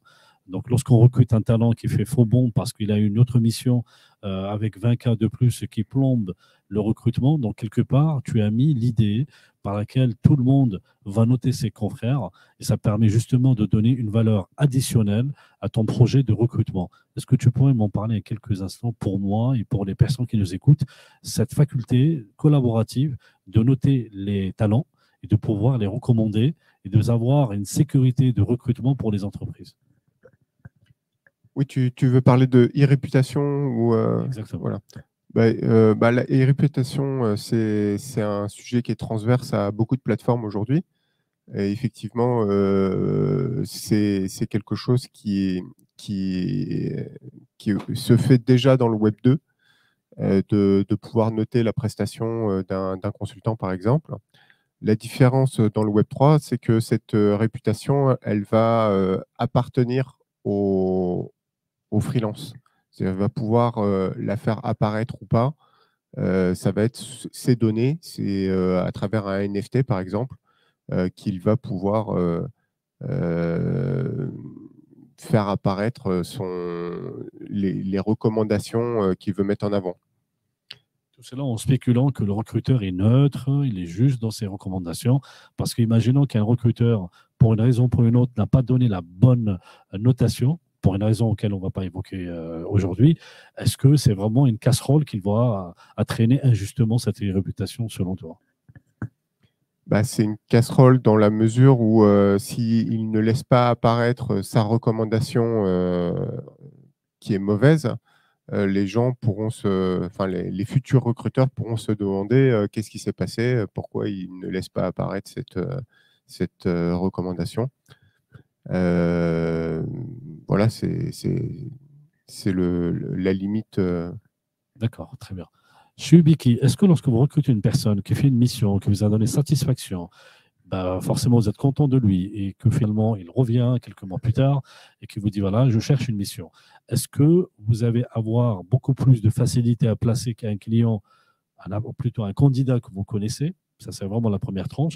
Et la deuxième tranche de ma question, si par exemple, vous avez fait confiance à une personne et que finalement, il n'a pas donné satisfaction, des absences, des irrégularités, un manquement à une compétence, est-ce qu'il y a une possibilité pour lui de faire une repentance ou tout simplement, vous allez blacklister ce candidat en disant, écoute, on t'a donné ta chance, nous, on ne veut pas se griller dans l'écosystème, donc finalement, on ne te recrutera plus. Comment ça se passe? Alors, il y a deux types de cas. Je vais prendre ta question sur les deux parties. Dans un premier temps, effectivement, nous, on passe du temps avec les candidats, on les préqualifie, on effectue des entretiens et on récupère un maximum d'informations pour pouvoir justement les présenter à nos clients, que ce soit sur des environnements start-up ou grands comptes. On va vraiment analyser le candidat sur son mindset, sur ses compétences, sur ses expériences et sur sa formation, évidemment. Mais du coup, effectivement, si un candidat revient nous voir quelques temps plus tard après avoir quitté une mission, on va avoir dans notre base de données toute cette traçabilité qui va nous permettre justement de le replacer plus rapidement et d'avoir une couche supplémentaire au niveau de sa nouvelle expérience. Après, effectivement, tout dépend de comment il va quitter le client en question. Est-ce que ça va être… Il a trouvé une autre mission qui rémunère plus. Alors ça va être un choix du talent. Effectivement, on ne peut pas empêcher aujourd'hui les talents. C'est un petit peu la loi sur l'écosystème du Web3. On va avoir des clients qui vont proposer, qui vont dénicher les talents et qui vont leur proposer une rémunération plus attractive pour leur demander justement de rejoindre leur projet. Je pense que ça ne concerne pas tous les talents. On a aussi des talents qui sont drivés par l'innovation et par d'autres facteurs que uniquement le facteur rémunération. Tout va dépendre vraiment du choix du talent. Si on a un retour, un feedback de notre client qui nous dit que le talent est catastrophique, incompétent et que on ne doit absolument pas le recommander, évidemment qu'on hésitera avant de le replacer chez un autre client. Mais si c'est uniquement une question d'innovation technologique, d'un projet qui est plus challengeant ou d'une rémunération qui est plus attractive, alors ça relève du choix du candidat et de ses expectations un petit peu pour le futur et pour sa carrière. Donc, c'est libre et son choix c'est son choix. Pourquoi j'ai posé cette question? Parce que j'ai piloté des projets et parmi les équipes, il y avait des équipes qui étaient là 3 mois, après ils les ont quittés de façon soudaine et après on a creusé un peu, on a trouvé qu'il y avait d'autres projets qui surenchèrent sur le recrutement et c'est un peu… Voilà, D'ailleurs, c'est souvent un des critères qu'on retrouve sur les offres d'emploi ou dans les demandes de nos clients, c'est la fiabilité justement du candidat. Tout à l'heure, on parlait de ce qu'on regarde, les critères un petit peu de sélection des candidats. Au-delà de l'expertise de la formation, on a également justement la stabilité du candidat à rester au sein d'un projet et de faire profiter ses compétences. Effectivement, si on a un candidat qui quitte sa mission tous les 2-3 mois, c'est pas forcément bon signe au regard du recruteur. Là, vous remarquez, on est en train de dire, on est dans l'après-recrutement, donc on est en train d'avancer. Même question pour toi, cher Paul. Est-ce que chez Stack Talent, il y a des KPI qui permettent justement de noter les candidats sur leur CV, sur leur motivation, sur leurs compétences et aussi sur leur engagement de tenir le contrat jusqu'au bout?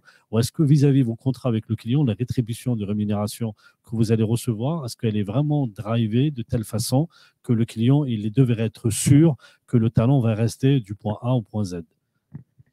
C'est ma question. C'est vrai que nous, on adresse déjà le marché sous 2 angles. L'angle travail entre guillemets temporaire qui est le freelancing, globalement le Web3, et l'offre permanente. Dans les 2 cas, en fait, évidemment, ce qui nous tient à cœur, c'est d'être très connecté à l'écosystème. Et quand je dis l'écosystème, c'est évidemment à nos clients, à nos partenaires et à nos candidats. Dans tous les cas, on fait un feedback, on a des feedbacks très réguliers, des contacts très réguliers avec que ce soit nos candidats, que ce soit nos clients. Donc en fait, on sait en fait au cours du temps ce qui se passe. On a les ressentis les uns les autres. Enfin, on a un peu tout ce qui se passe, on l'a plus ou moins en tête. Et donc on est capable de réagir à temps quand un candidat justement quitte un projet ou doit quitter un projet pour des raisons diverses, s'adapter ensuite. pas plus tard qu'il y a 2 semaines, voilà, un candidat, très bon candidat qui a dû quitter un projet pour des raisons financières, enfin des choses obligatoires qui étaient ni de l'un ni de l'autre.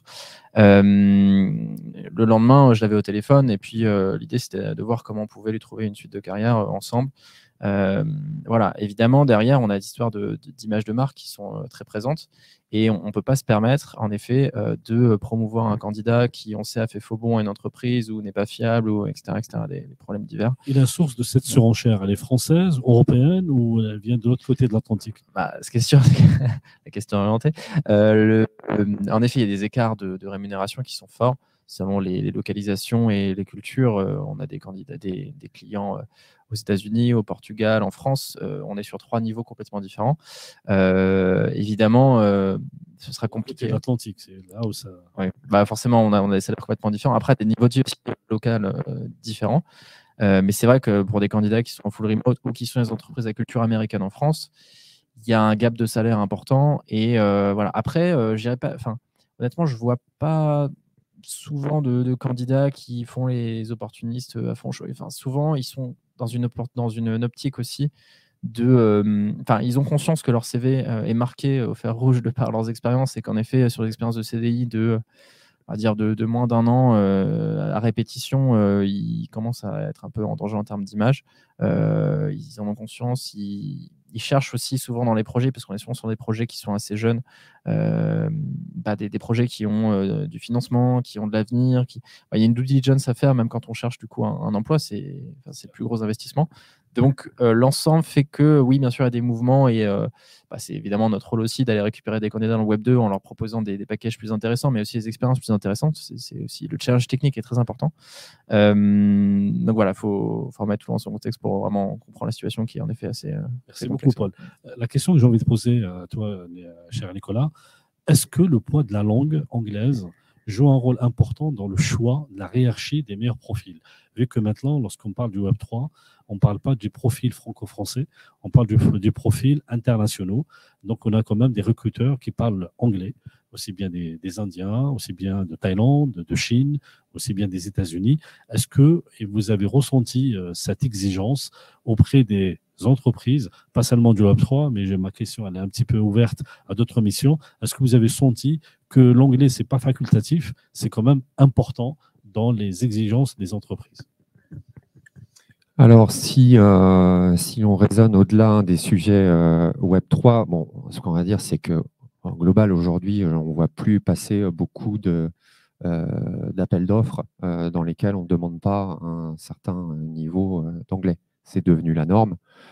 C'était déjà le cas sur un certain nombre d'expertises. Aujourd'hui, c'est également le cas pour les développeurs informatiques, même si dans bien des cas, in fine, ils l'utilisent finalement assez peu au quotidien. Mais pour les réunions, quoi. Donc, ils ont besoin de tenir un minimum de langage dans les réunions. Oui, mais aujourd'hui, c'est la norme. En tout cas, un freelance aujourd'hui, dans les métiers du développement informatique, effectivement, il a le niveau de maîtrise suffisant pour pouvoir travailler dans un environnement qui ne soit pas 100% francophone.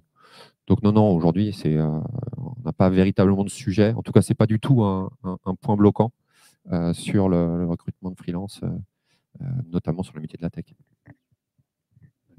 Mais c'est indéniable qu'aujourd'hui, l'anglais, c'est devenu un mandatory pour les clients et pour les entreprises sur plusieurs types de profils.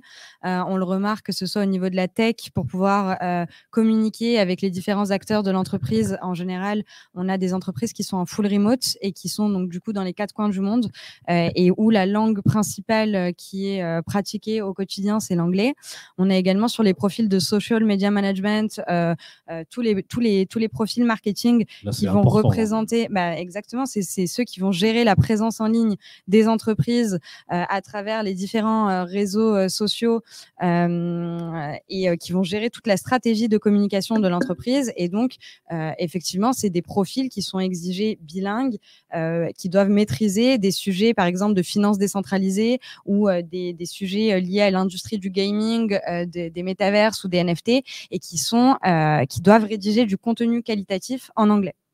Très bien. En tout cas, ma question n'est pas naïve parce que la plupart des missions auxquelles j'ai été confronté pour trouver des candidats formés, c'était l'anglais. Et parfois, des candidats, ils ont raté à cause de ça. C'est un peu ballot. Donc, il faut absolument se former sur la tech, sur les soft skills, sur le management, sur le chef de projet, mais s'il vous plaît, en anglais. Donc, c'est hyper important pour les personnes qui nous écoutent, aussi bien en salle qu'en digital, que l'anglais est très important. J'ai envie de poser une dernière question à vous quatre avant de donner le mot de la fin.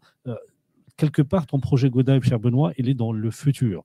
On a vu que le projet de recrutement, c'est soit CDD, soit CDI. Après, on a vu que non. Il y avait aussi du freelance comme un rythme de travail qui a bouleversé la société française et ça continue. Donc là, avec ton projet, on va au-delà. C'est quelque part, c'est un futur de travail complètement différent. Tu aimerais bien placer la DAO qui permet justement de distribuer la réputation et aussi le travail. Quelle est ta vision pour le futur du travail ? Est-ce que le Web3 a impacté? Il a fait quelque chose, c'est comme un petit mouvement de pierre ou de domino par laquelle toi, tu te dis, dans 2 ans, 3 ans, 5 ans, le travail ne sera plus le même qu'avant. Pour moi, le futur du travail, c'est un futur qui offrira davantage de liberté aux personnes qui travaillent et davantage de valeur à ce qu'ils produisent. Ça se fera d'une part parce que effectivement le Web3 permet de mieux partager la valeur qui est créée à travers des tokens. Et d'autre part, on observe aussi une très forte évolution de la société vers le freelancing. Ça fait des dizaines d'années que le freelancing, chaque année, il gagne entre 8 et 10% de parts de marché en plus. Et on voit aux États-Unis aujourd'hui que les moins de 34 ans. Quels sont les 2 critères, si je peux te paraphraser, qui permettent de pousser le freelancing? Est-ce que c'est la liberté ou est-ce que c'est vraiment le gain de rémunération? Ou est-ce que les deux? Je pense que c'est les deux, oui. C'est les deux. Je termine juste sur les États-Unis.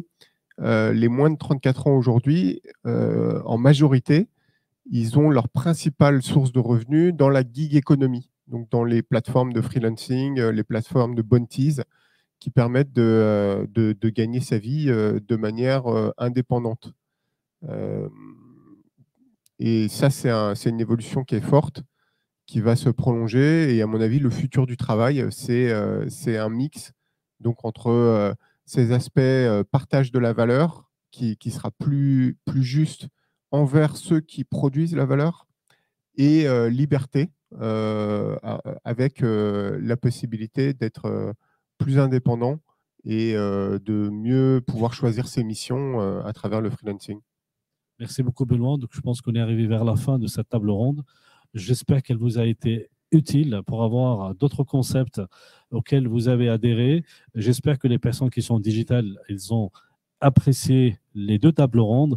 C'est vrai qu'il n'y a pas une interaction en matière de questions, mais j'espère qu'avec les questions qu'on a choisies, ça répond à vos interrogations. Donc, je remercie les panélistes de votre présence à cette matinée chez Finance Innovation.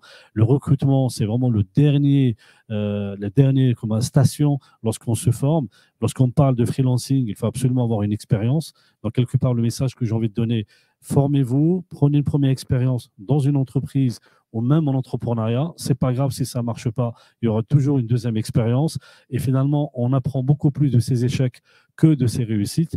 Mais en tout cas, lorsqu'on est à une mission de freelancing, on a quand même une expertise à donner. On ne va pas avoir une mission freelancing à 21 ans sans formation, c'est quand même compliqué. En tout cas, je vous remercie encore. Merci à vous d'être présents aussi bien en salle qu'en digital. Et on vous donnera bientôt un autre rendez-vous de matinale de la DeFi à Finance Innovation. Merci beaucoup.